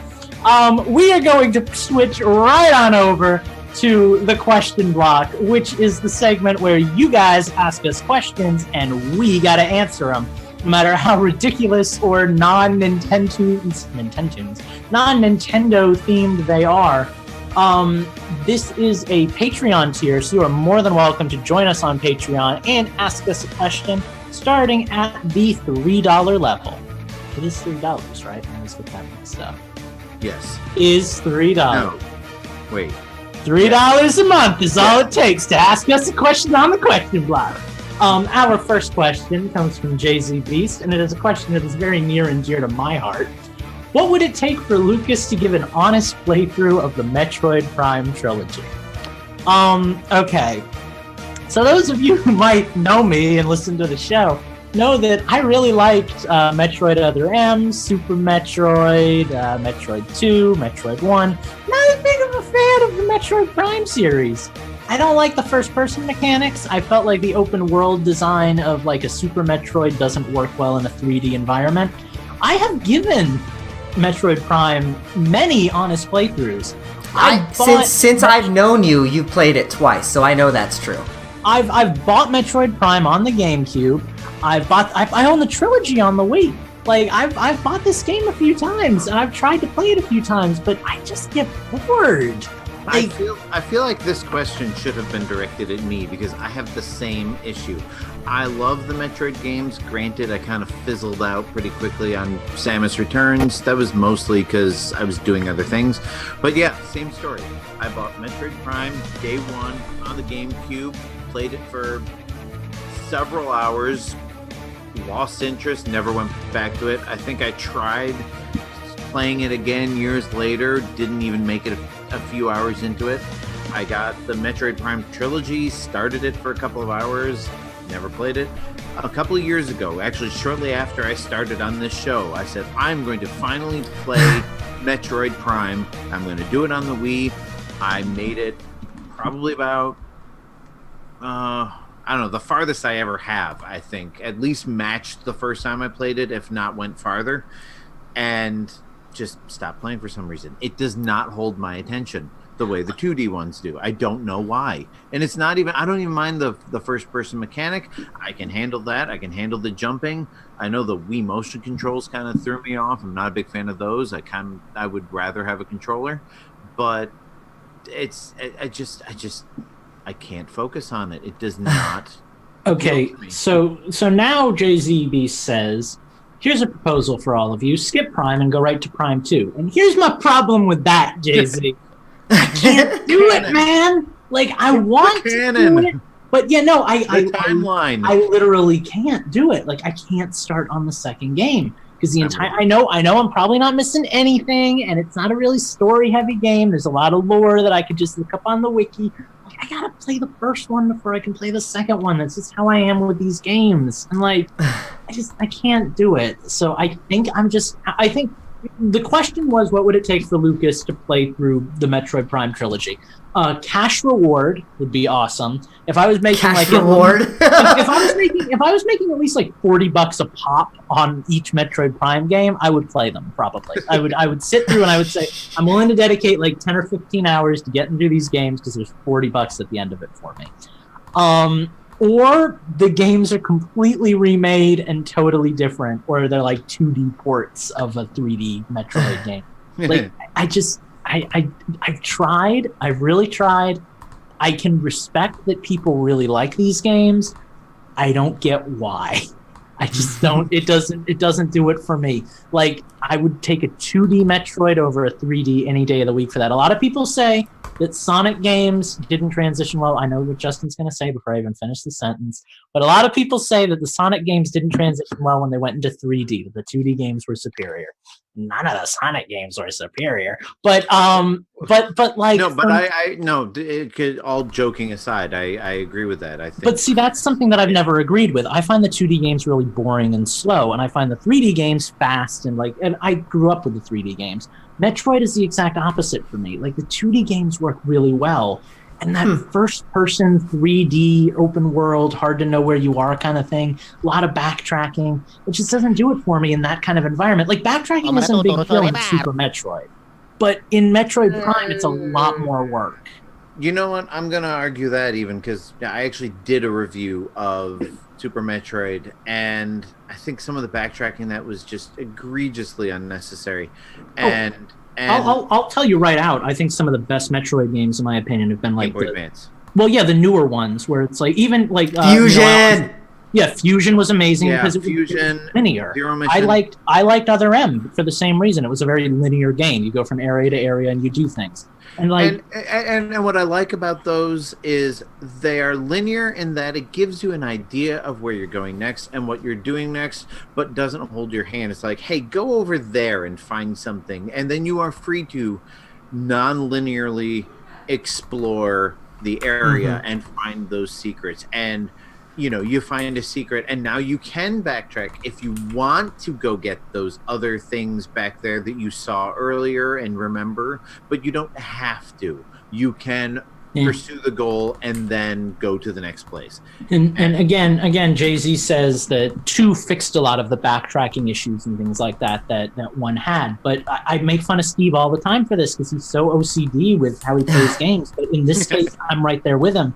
I can't play 2 if I haven't beaten 1. It feels wrong. I was the same way with Bayonetta. Everybody said, "Oh, you can play Bayonetta 2 without playing Bayonetta 1." I'm like, but I have to play But Bayonetta you have 1. to I have to know where the game came from. I feel the exact same way. Like, I can't start. It's part of the reason why I've had so much trouble with Metal Gear Solid. I almost pulled the plug on Snake Eater last night for the 3DS because I was like, I want to play a Metal Gear game.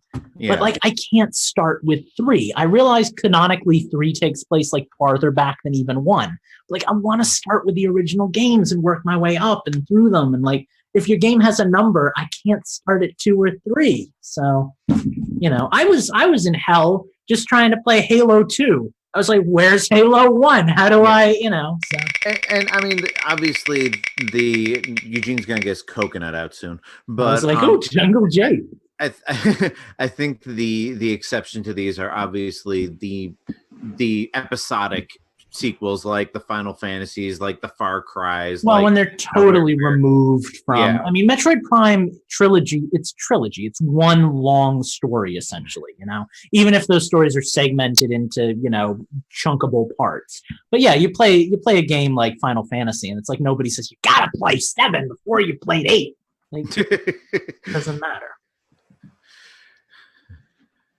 And that's all we've got to say about that. I think since we're not going to have a Nintendoons in the published podcast this week, we can run a little bit long in our discussions. Yeah, I mean, if what we're saying is interesting enough to run long on, let's see what happens with that.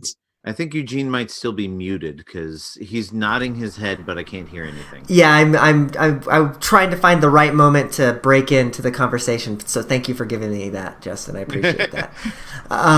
Okay, so moving on to our next question from the question block. Schnazzy1 says, "Why don't you read that question for us, Justin? Are you ready for that?" Sure. Schnazzy1 asks, what is your go-to tactic when releasing a particularly rank fart at bad times to shift the mood? Walk away. That's what you always do. Example, on an elevator, dinner with new people. Oh, elevator, that's tough. Honestly, most of mine are silent, not necessarily deadly, but I just crop dust whenever the opportunity presents itself. Shame on you. And hope everyone is polite enough to not verbally notice. And if they do, I don't know. I smell it too. No one's gonna admit to it, so I guess there's no point in asking. See, I am not okay with the crop dusting thing. I can't believe we're having this conversation. Snazzy one for being a patron, so we get to have this amazing discussion. The crop dusting thing is out of the question, rude. But no, it happens. You sit there and you're like, maybe you give a little look, but you don't want to say anything because you don't want to be rude about it. And then if somebody else brings it up and they're like, ew, who farted? I'm like, ooh, I don't know, but that is bad, isn't it? Like, you go with the flow, but you take the rule, whoever smelt it dealt it. Never want to be the one who points out your own fart. Which is more impolite? The involuntary body function that you may or may not be able to hold in, or the drawing attention to it and embarrassing the other person? Who's the bad guy here? Well, how bad does it smell? I don't know. It depends on what I had. If I had pasta or chicken, you don't want to be in the same room as me. You don't want to be in the same house as me. Melissa sent me outside before. Can I tangent this for a second and share a memory with you guys of when I was in elementary school?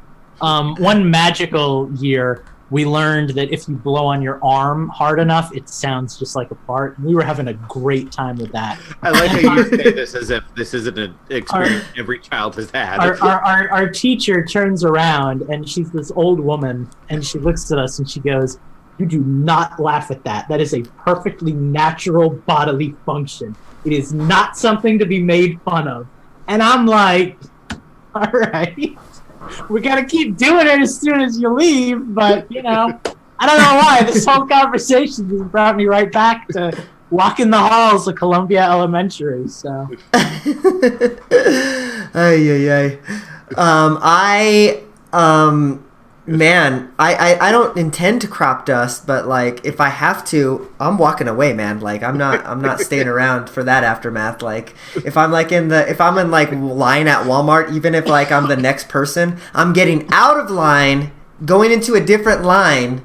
Well, that just looks suspicious, though. If you like you just hear, and then Eugene just like perks up a little bit. Excuse me, and just walks away. Like, I'd rather you just stand there and wallow in it with the rest of us at that point. Oh man, what have we become, guys? What have we become? We've become a team of podcasters. I warned you that this would happen if we opened it up to people giving us money. They just completely... What we've become is a group of men who are willing to do anything for $3. Well, I mean, yeah. You're not wrong. Okay, well, thank you for that question, Schnazzy one. It was invigorating. Minus 64 asks, okay, I'm sorry? Oh, yeah, I understand. Okay, Desert Island video game. You are all on the same island together, but can only have one game between the four of you. What is the one game you all will be able to play forever? Can be any system or any time period. And me disagree on just about everything. It's not going to be Smash because no one's going to be able to agree on the rules, so that's out. I feel round robin rules. Like, come on, man, I'd be okay with that. I feel it's got to be something multiplayer, right? So like Smash or maybe Rocket League. When I wish that you guys, okay, if you guys like Monster Hunter as much as me and Steve do, we'd be set because we could just play that for like 1,000 hours until we're rescued. Christmas is coming. You want me to like Monster Hunter? I'm telling you, if you guys could get into it, that would be the perfect Desert Island game because we could just play that, and by the time we finished everything there is to do, we'd be like back on the boat. So. Oh, geez. I could see us. What about do we only get one copy, or do we each get a copy of the game? Because like we could each get like Pokemon. We could all agree on playing like Pokemon Gold and Silver. Right. That's kind of what I was thinking. I mean, I used to be totally addicted to Pokemon. If that was the only thing I had to play, I'd be fine with that. I got it. I know the perfect answer. We get Pokemon Stadium 2 because it has more Pokemon. And what we do is we not only play it for recreation, but it's also a primary form of government on the island. Anytime there's an agreement, are we killing each other after this? Justin wants to eat the pig that he just killed for dinner. I say that's murder, Justin. We should be eating berries every day on the island. Well, is the island carnivore or herbivore? How do you settle it? Pokemon battle. Steve wants to drink the salt water. Eugene says that's going to kill you. How do we settle it? Pokemon battle. I'm telling you guys, that's the perfect game for an island. It could be our entire government system based off of Pokemon Stadium 2. Okay, I got one better for you. If there's a limited amount of food and one of us wants to voluntarily do something to kill themselves, then, you know... No, you gotta settle it with a Pokemon battle. That's how you settle arguments on the island. I've got it. So each like law or whatever is it has its own Pokemon. So like Justin wants pig, Lucas wants berry. So Justin chooses like Charizard in secret, and Lucas chooses whatever in secret, and then there's the battle. And I love this idea. Yeah. This is great. That's how great. We're all set. We got this. This is literally like a more complicated version of rock paper scissors. It's like Super Lord of the Flies. It's like if Lord of the Flies went on like steroids, and I love it. And this is what we're doing. And we've already decided it with a Pokemon battle, so this is already far more civil than Lord of the Flies because you haven't seen what happens when set of rules. You haven't seen what happens when water beats fire. So but you haven't seen what happens when Eugene breaks my glasses, and then Steve starts spearing you in the back at night. And, a lot of stuff's going down after the Pokemon battles, but we'll always be able to settle it with a good old fashioned battle, and I think that's really what's important here. So not that I don't think that this is in battles, then we may as well bring Smash because at least then we can all play it together at the same time and be like Smash. Yeah, except then I would just be like the king of the island. Like, so I was not that I don't think that this is a serious answer, but I also have an answer.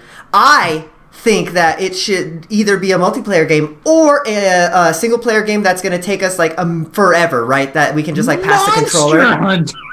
Well, but that's more like multiplayer, right? Even you guys admit that it's more fun to play with others. So like maybe something like a Skyrim, right? Where we're like passing the controller or something, you know, like something like that. Well, the nice thing about Skyrim is we could each have our own account too on the Switch. Right. So like, you know, we could still, I'd be down for Skyrim. Breath of the Wild, Skyrim. We can't do Breath of the Wild because I would be so bored and I would just complain the entire time. Don't want Breath of the Wild there. Trust.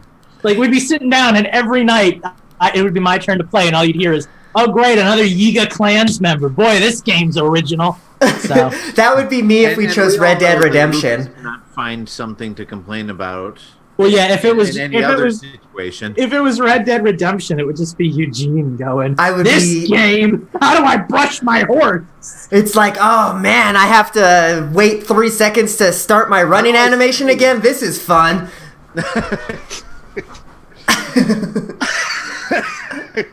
Okay, so those games are both out. But yeah, I guess Skyrim. I feel like the only problem with Skyrim is I'm going into it with like 400 hours under my belt. So I'd already be kind of like, all right, I guess I can go to Windhelm for like the 80th time. But I mean, we could go with like a Far Cry game where, you know, basically the game is emulating real life but more fun. Yeah. I don't know. I'm sticking with Pokemon Stadium for my answer. I think I've formed a form of government here, and I'm proud of myself for it. Oh God, where's Steve with the Minecraft answer? Wait, I got this. Okay, this is my Steve. Gentlemen, you're all forgetting the one game that is superior to all other games in a survival situation. Minecraft! I mean, he's probably not wrong, but, you know, we're going to say he's wrong. Sorry, Steve. It's literally a survival game. Literally. And meanwhile, I'm trying to think of what's that Game Boy game that's basically like your ship crashes and you're on so a... help me, if you bring a Game Boy game, we're going to throw down.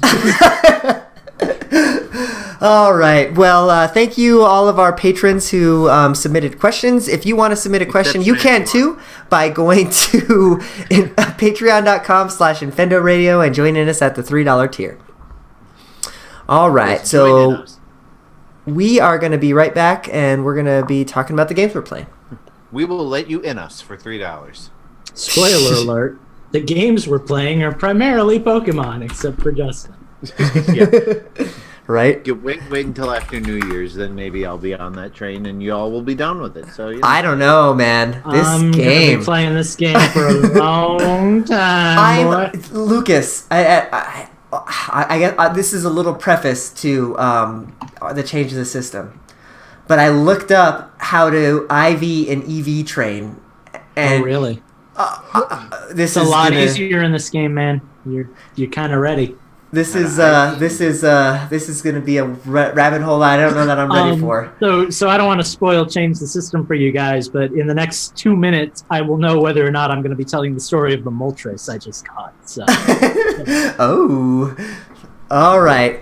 Well, let's find some music and then let's get rolling. I think I want to go with Jesse and James. No, I think I already used Jesse and James. You did that already. Yeah, let's go. We'll go Celadon.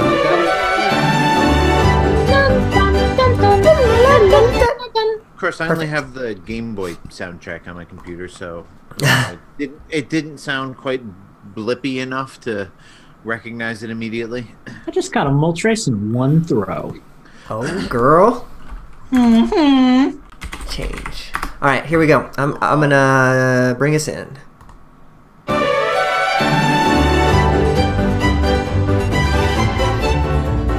All right, well, we are here. We are talking about the games we've been playing this week. I'm actually going to start the Change the System section this week. Well, actually, you know, that's probably not a good idea. Let's let Justin start because I feel that Lucas and I are going to have a chain combo and try and get a shiny in ours. So, Justin, what have you been playing? Guys, I hate you. And I'll tell you one reason why I really hate you guys, and especially... Unthanksgiving is over, my friend. I wanted that game so badly, but I sacrificed it for Smash. I thought I'd already pre-ordered the Pokeball Plus from GameStop, but I never received it. I don't see it in my pre-orders list, so I don't even have the little thing to play with. Anyway, Your mom doesn't have the little thing. So what happens when you catch me on an off week? So here's what I have been playing. Almost nothing Nintendo. Oh, this will be an interesting.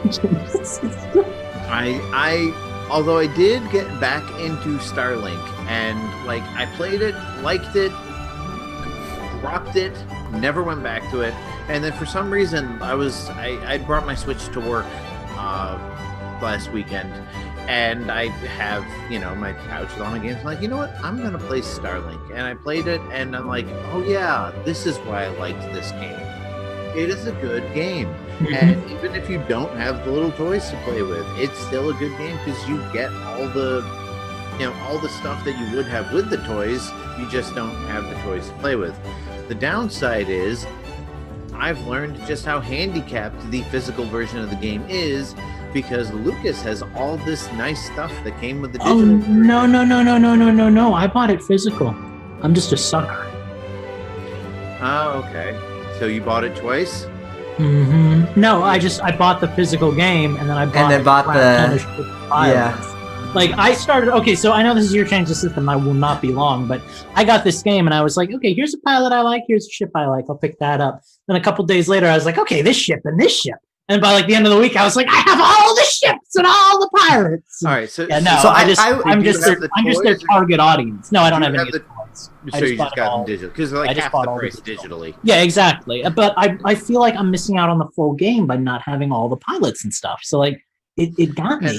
It got me in a bad way. Even though you can play through the entire game without any of the extra things, like I've come across a wrecked ship that has a chest that I can't open because I don't have the weapon, and apparently the digital version does come with more stuff than the physical version does, even though it's $10-20 cheaper. So I'm a little angry about that, but the game itself is still solid and I'm still enjoying it. I'm just in that spot of like, do I buy DLC for it? Do I buy the digital version of it? Anyway, Starlink, played it, enjoy it. Still playing Picross 3D Round 2, enjoying it here and there. Same pros, same cons as before. Nothing else has changed. What I've played more of lately has been my Xbox One. I've gotten to do some real like open world exploration in Red Dead Redemption 2.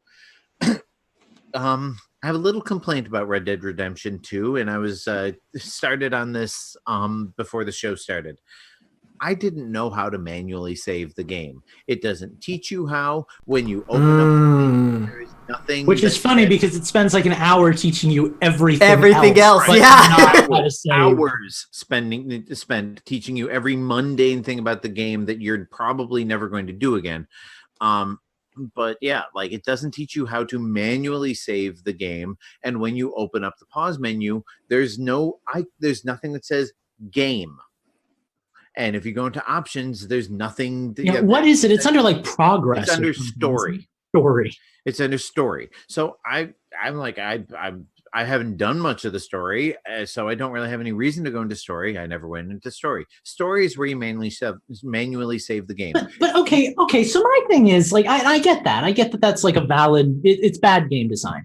But at some point, I feel like my reaction would have been, I need to save my game because I've done something and I want to.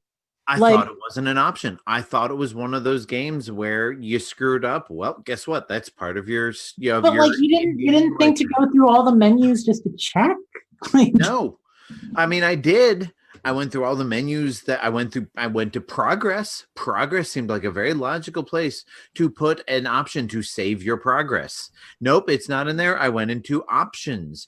Do you have the option to save your game? No, you don't have the option to save your game. You have to go into story and Shut up, Luigi. I'm on a rant. The reason I have a problem with this The game auto saves for you, which is nice, but okay, I racked up like $100 and some odd bounty in the first area of the game because of a mistake I made, not because of something I chose to do. It'd be one thing if I chose to start killing people. I pressed a wrong button because fucking Xbox XYAB buttons switched around compared to Nintendo's. I don't know whether it's a patent thing or if it's, just, Microsoft being dickheads to me, but it says press A, I press B because the B button is where the A button is on the Nintendo controller, and I did something wrong.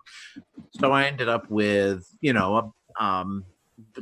get a bounty because everybody starts shooting at me and I started shooting back. And unlike the first Red Dead Redemption, when they kill you, your bounty does not disappear. At least I think that was how the first one worked. I know that your like honor system doesn't change, but I'm pretty sure if you got killed, your bounty would be wiped out because, obviously somebody got you. Your bounty gets wiped out and you pay it. So well, no, that's okay. Well, but that doesn't happen in the second one. The second one you just pay you just pay a fee for dying and you still have the bounty. So I still have 100 and it can still increase. The other reason this was an issue for me was because I came across one of the little side missions. It's probably one everybody's come across, woman stuck under her horse. And I decided to help her because I'm a nice person. I go over to her and I greet her. I offer to help. It says press A in order to help lift the horse off of her. I press A. Nope, that's B. I canceled it. The horse pushes the horse off of herself, gets angry with me, walks away. I don't get the benefit of helping her. And I have that exact. Go back to my manual save because I didn't have a manual save because I didn't know how to manually save. I have that exact problem, but I feel like everything you've described is like a user error issue, and I totally get it because I've had the exact same experience. I've accidentally robbed people when I'm trying to greet them because X and Y are different on the Xbox. Right. But like the reason that I have trouble with it is because I don't play Xbox. I play Nintendo. So the buttons are switched for me. Like it's not the fault of the developers. It's just that aspect is not. I have the same problem when I play like JoJo's on my PlayStation. It's like I'm playing this fighting game. I look up the combo and then I have to look down at my PlayStation. I have an even harder time with that because the PlayStation buttons aren't even letters; they're just shapes. See, and right. Triangle or X or circle or square. Like I have a muscle memory for what button is what on the PlayStation controller, and I have a muscle memory for what button is what on a Nintendo controller. But because the muscle memory for a Nintendo controller for me is stronger than a Microsoft controller, the Microsoft one throws me. That's my fault. That's my problem. The developer's problem was not putting a manual save, at least teaching you how to do it in the game, or putting it in a logically. But again, and I understand where you're coming from, but again, it's like a minute of flipping through menus, and then you've got to save. Like I agree, it's a bad place for it, but like we found it night one. Okay. Well, I didn't. I just assumed that there wasn't one after flipping through multiple menus. I also think that, that's it is an issue, right? But it's not the biggest issue. My issue with Red Dead is that there are so many of these little issues that just compile upon themselves, right? And it just makes the game not fun for me. I don't enjoy playing the game. I love the story. It is so good. I want to love this game so much because you can talk to somebody and it matters, right? But I don't enjoy the gameplay. I don't enjoy doing things in that game. I don't enjoy aiming a gun. I don't enjoy riding a horse. I don't enjoy walking around. It's just not fun. And I don't have any of those problems. I find it fine. I feel like a lot of the details of Red Dead Redemption 2 are tedious. The extensive animations for every single thing. The fact that I'll agree with you on that. Speed is just so horribly slow. In order to walk faster, you have to button mash, which again is not fun. And But I mean, I love the game, and I'm enjoying playing it when it works. But I don't feel like it has its claws in me the way the first game or any of the Grand Theft Auto games have had. Like it doesn't. This is a cool place to be. I am with the majority for once. Oh, I like it. Oh, it feels so good. Are you saying yeah with its issues? It's just I feel like I just don't have that much of a problem with it. Like the first night I played it, I was like, this is a little overwhelming. It keeps telling me I have to clean my horse and take a bath, but like I figured that out, and now I'm like, yeah, this is fine. Like the gameplay controls don't bother me at all. I've played so much GTA that it's like it's really not hard to get into this game. It basically controls the exact same way. Mm-hmm. I frankly I think the controls are pretty solid all in all. Let me describe. Did you play the first game? Yeah. Okay. See, pretty extensively, actually. Okay. See, and one of the issues I have with the second one, compared to the first one, is the way Deadeye works. Deadeye in the first one, you go into the bullet time and you select them and select where you shoot them. So that you can wing them if you want to and not kill them, or you can only shoot them once. You can shoot them several times, whatever. Like it's totally within your control. The second one doesn't allow you to do that. You go into Deadeye and it's auto targeted. Yeah, and I'll agree with you on that. But my solution, unconscious, I'm realizing, but my solution to that was I just don't use Deadeye that much in the second game.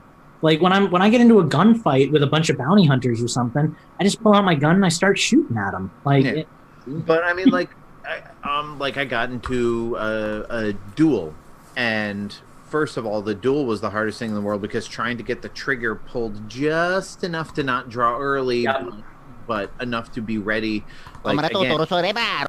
All right, I'll finish up with the. Well, and again, I'll give you that the dual controls are very weird because you squeeze and then you have to click to shoot. It's It was the same way in the first game. It was the same way in the first game. You could squeeze and get your hand ready to grip it, but it wasn't as sensitive. But see, I think the difference for me and a lot of players compared to what Eugene's describing, and I think you're more in line with me, Justin, on this, is there are some weird issues like that. There's some fishing mini games that take like 30 minutes, which are ridiculous. But they don't compound themselves into an unplayable experience. They just taint an otherwise really good experience. And that's more or less how I feel about it. But for Eugene, it sounds like they compile to a point where it's like, it's just too much. Like it's one drawer animation too many, Rockstar. Yeah.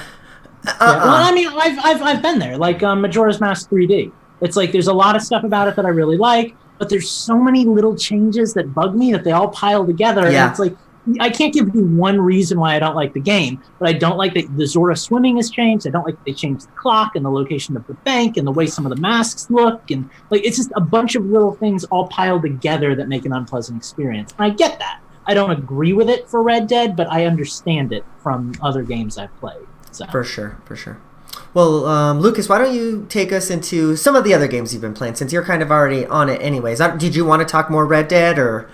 Well, I mean, I don't really have much to say. Is Justin actually done? Or I just didn't want to... Yeah, I mean, the only other game that I really put any significant time in is I got Disneyland Adventures for the Xbox One, which is basically a remake of Kinect Disneyland Adventures for the Xbox 360, but with the Kinect optional. So, yay for that.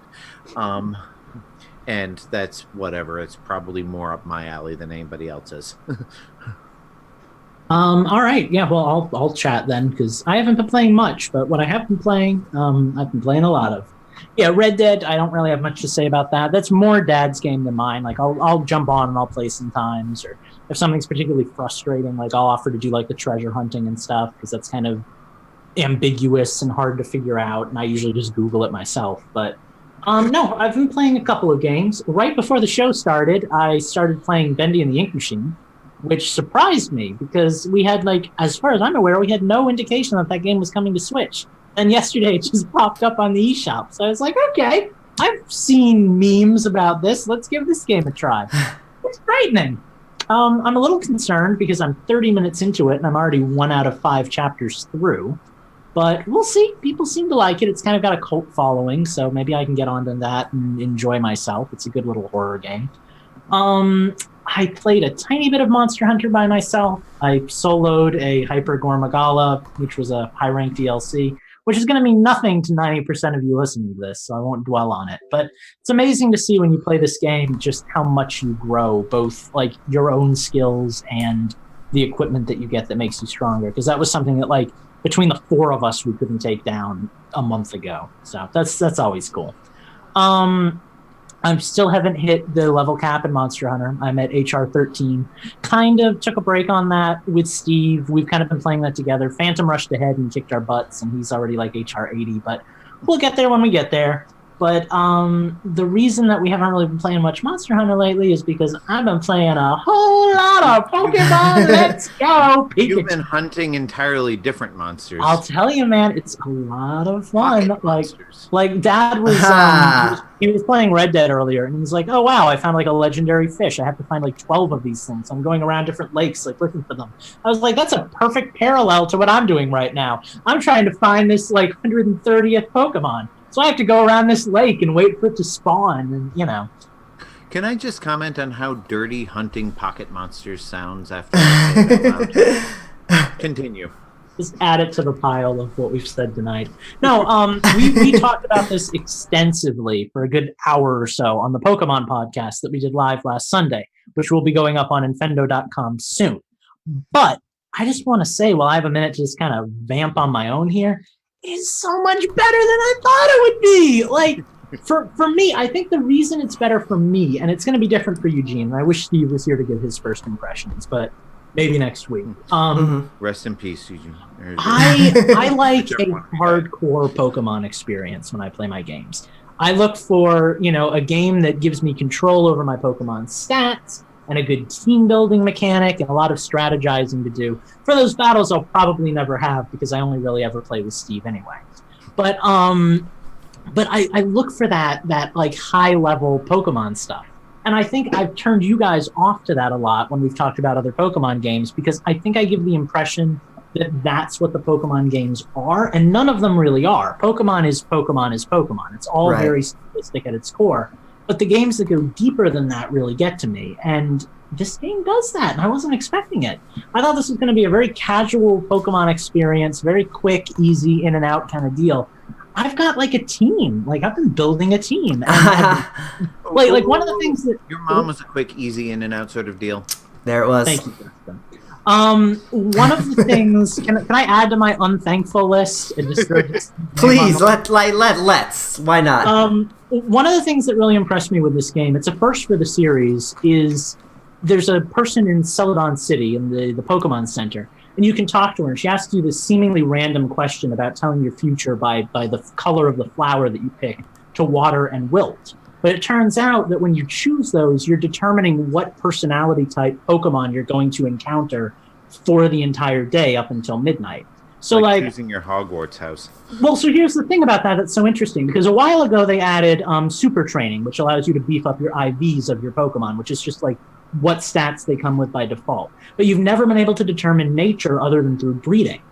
When I was shiny chaining for a Magikarp, I knew I was going to get a Gyarados, and I knew I wanted him to have high attack and low special attack, because that's the build that I like for my Magikarp.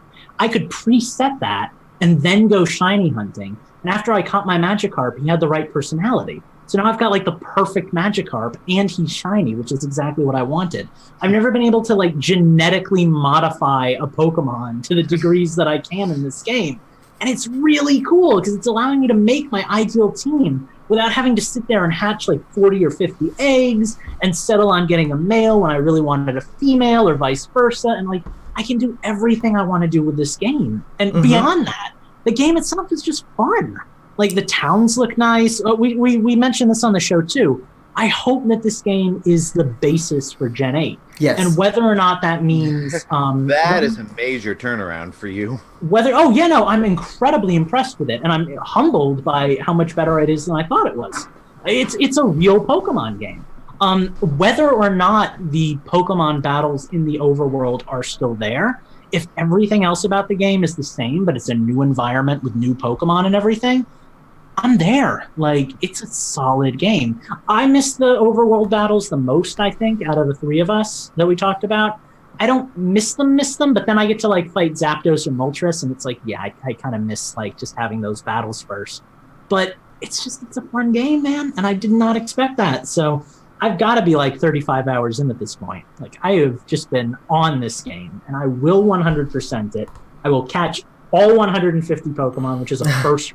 Closest I ever got was 146 back in Blue. And I will beat every single trainer with that specific Pokemon you have to beat to get recognized as a champion of all Pokemon. Like, I'm in this for the long run. And then my dream, my fantasy goal here is to have like a roster of all of my favorite Pokemon and to just be able to Pokemon Stadium it with you guys. So like if Eugene or Steve are ever like, hey, let's have a battle, I can just like hand pick from like 6 Pokemon that I feel like using that night and just basically it's like playing Pokemon Stadium. So yeah, I'm totally happy with this. I'm totally with you on this one. Did you have any other games though before I jumped in? Because I'm gonna just jump right in. I think that's it. I mean, yeah, I played like 10 minutes of Gladius, but who wants to hear about that? Yeah, no. Other than that, it's all Pokemon all the time. Awesome. Well, let's start talking about the games that I've been playing. I'm gonna give one more shout out, at least one more shout out to Debris Infinity, because that continues to be my go-to. Like, I need 5 minutes to do something. What can I pick up? I'm gonna pick up Debris Infinity. That game is great. It's Geometry Wars kind of mixed with asteroids, and it's like, I think it's like $5. I think there actually might have been a sale for Black Friday. Go check out the eShop. Debris Infinity. It's great. It's like so good. I can't recommend it enough. So there's that one. The other games that I've been playing are, well, both Pokemon. So let's talk about Pokemon Go first. So on that one. Yes. So Pokemon Go, it continues to be great in my book. Only is getting better now. I feel. Here's why I say that. It's been a year now since Niantic has released all of the community stuff, I believe. I think it was about a year ago now that all that stuff was released. So like community days and all that fun stuff. So with the community days, I think Niantic has done a lot of good. It's gotten me to go out on specific days and then interact with people where normally I wouldn't talk to anybody because I'm an introvert. But I'm out there. I'm out in the park. We're catching Pokemon. I tried to catch that. What's it called? The Cresselia or whatever? I tried to get one of those today on a break. So like, there's reason to go out into the real world and play games because of Pokemon Go. So I love that game a lot. The reason why I'm really into it now, though, is because of Pokemon Let's Go, right? Because now I have a reason to kind of play them both simultaneously because of the Meltan task. So yeah, that's kind of what I'm aiming towards. I want to get to, I believe it's Fuchsia City, so then I can start transferring my Pokemon from Go into Let's Go. So that'll be fun.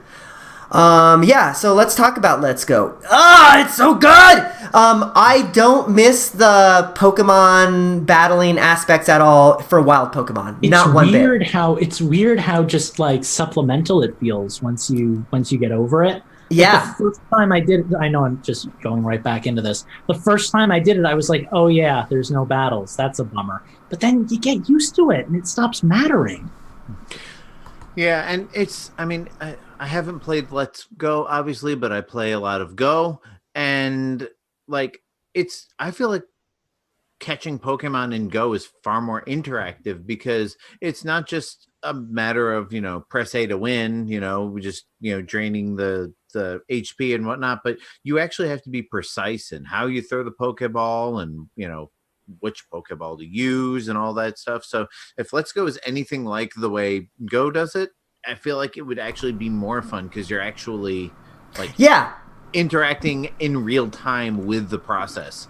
And it's interesting. So like you totally can just kind of skip all that, right? Like if you want to play in handheld mode, it's kind of easy mode. Like if you don't want to have to deal with any of that, because again, you're just using the gyro on the system and it's pretty easy to, get your Pokemon. But then you don't get like your extra bonuses, right? So like, I think I talked about this on the Pokemon show. If you kind of curve your shot, like you twist, you get like a technique bonus because the Pokeball is apparently curving. So you get more points that way. And, there, you can rack up your XP better that way. So like if you're playing with the one-handed Joy-Con, try to get that curve shot because you're going to get more XP if you catch the Pokemon.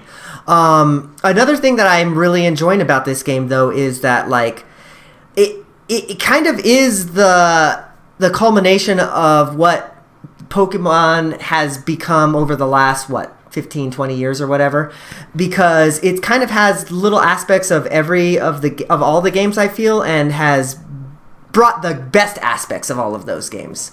So like, for example, you're not going to be like doing the Poffin thing from like, what was that? Was that Diamond and Pearl or whatever? Because that's not like so fun. But you can give your Pikachu a haircut because that is fun. Hello, I want my Pikachu to have a little tuft because it's great.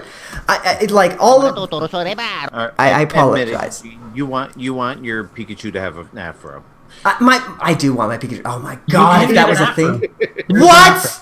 You have to use all 10 fingers. Yeah, there's an afro. Oh my god. Oh, well, I know what I'm going to be doing. And I can dress my Pikachu in little clothes? Oh, come on. It's great. Can I kind of make one more point and just eat up all your time, please? Please. There's a part of me that really misses, like because the battling is so important to me. There's a part of me that when I get into a fight with a Pokemon, I'm like, oh, this thing's ability might keep me from, and then I'm like, no, there are no abilities. Oh, I wonder if this thing has the item that, no, there is no item. And like that lack of abilities and that lack of item, that lack of that kind of like customization element to Pokemon, there's a part of me that kind of misses that because you never really knew what you were getting with a Pokemon. And the Pokemon in this game are a lot more basic.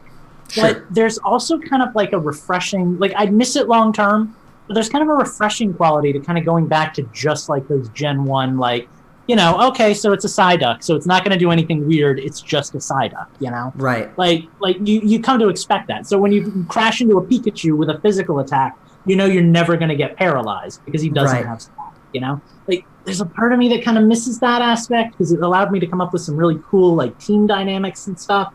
But it's kind of a nice little, like, okay, just take it easy for now. Yeah.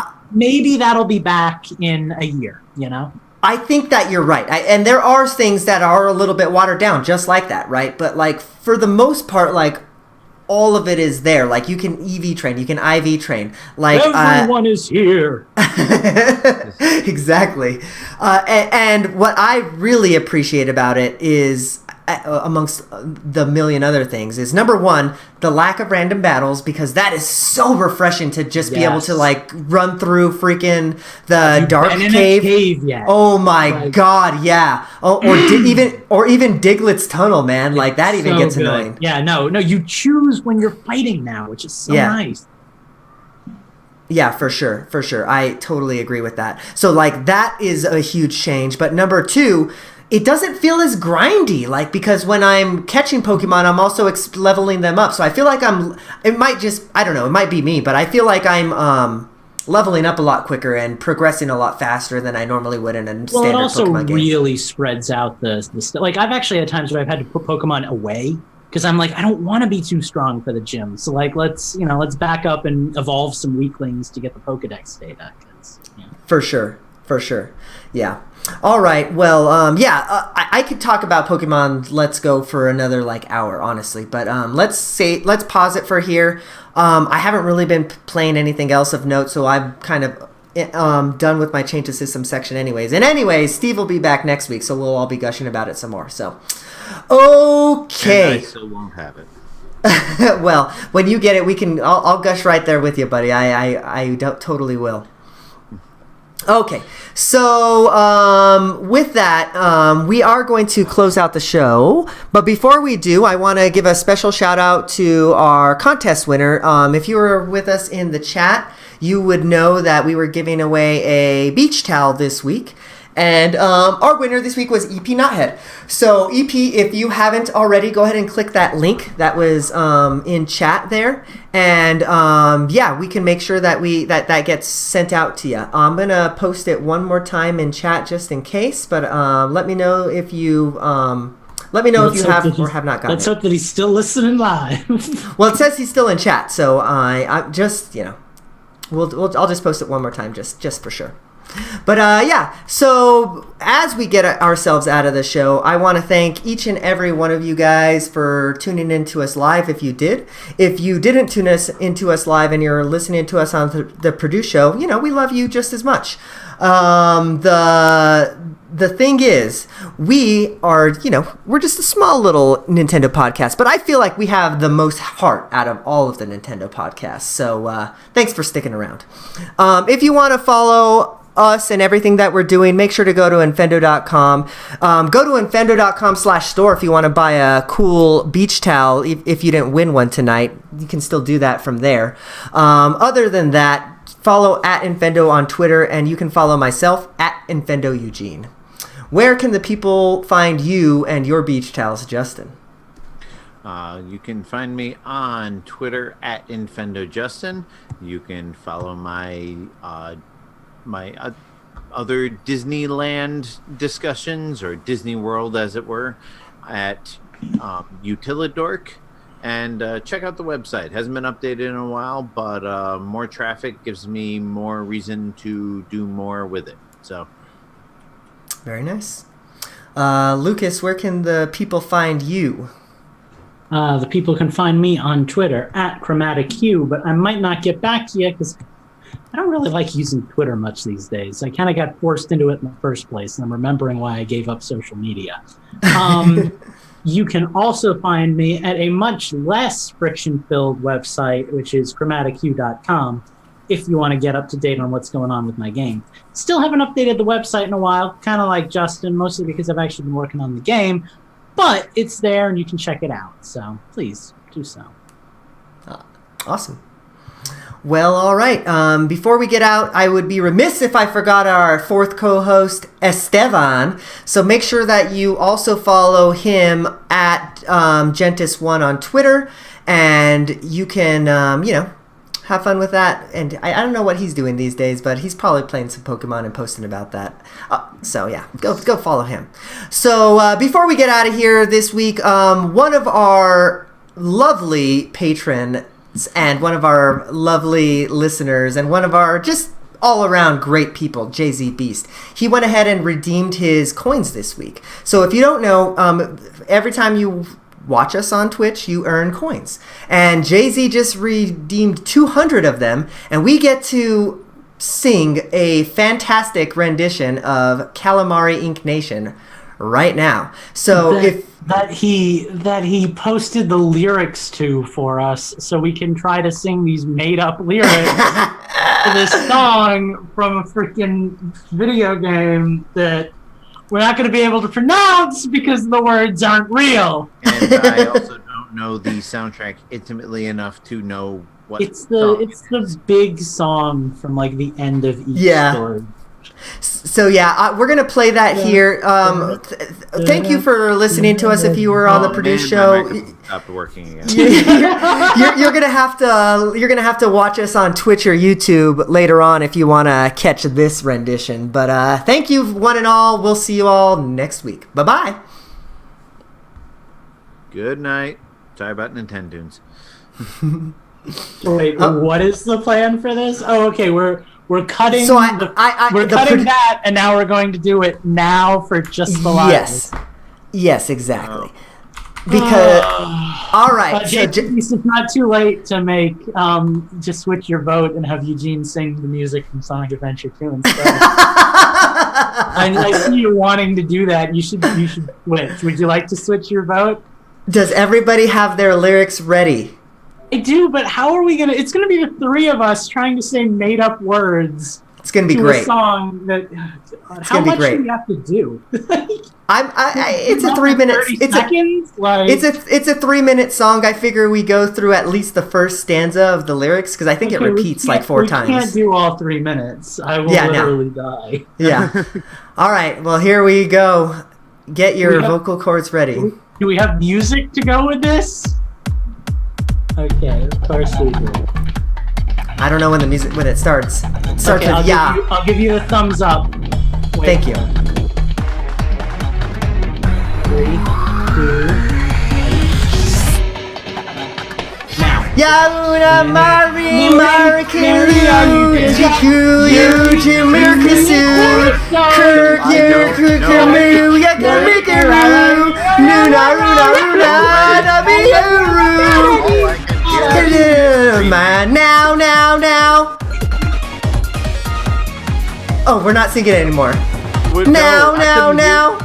Once the two of you started singing, I couldn't hear anything but the two of you. Shura, Nina Furai,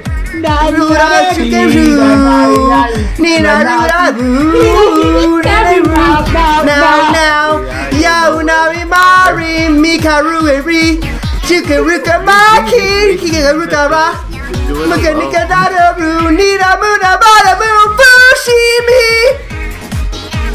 I do not feel bad for our patrons not getting Nintendo. I think this Buddy, I'm lost at this point. I don't even know where the lyrics are. See, Takachi. Oh, I think we might have I hope you're happy. successfully done that. I hope you're happy with what you have done. For a Thank slightly you, more JC. confident reading of a song, you should pick a song in English next time. oh, Jay-Z, this is JZ, we tried.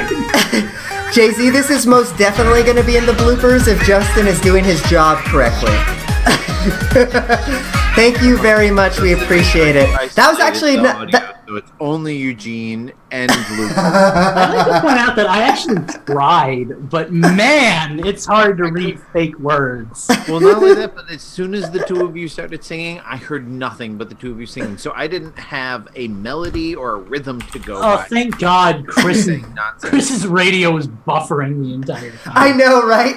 Oh, that was. that was fun times. Okay, well, So yeah, I guess last word there is we got rewards for you long-time listeners. It doesn't have to be us singing. We got one where you can request an encore of Nintendo's where we'll play some extra music. So if Eugene is down by 1 and Justin needs 1 point to win, I don't know what I was just saying there, you can vote to extend Nintendo's so Justin can take that win from Eugene. So use those coins wisely, ladies and gentlemen. exactly. What you just saw was the opposite of using your coins wisely. That was like flushing it down the That was toilet. kind of a frivolous investment, but hey, maybe Jay-Z, maybe that was just what he needed. I don't know. Okay, we're gonna say goodbye to Twitch. Thank you, Twitch. If you're listening to us live and you haven't already, hit that follow button. Mwah! Goodbye.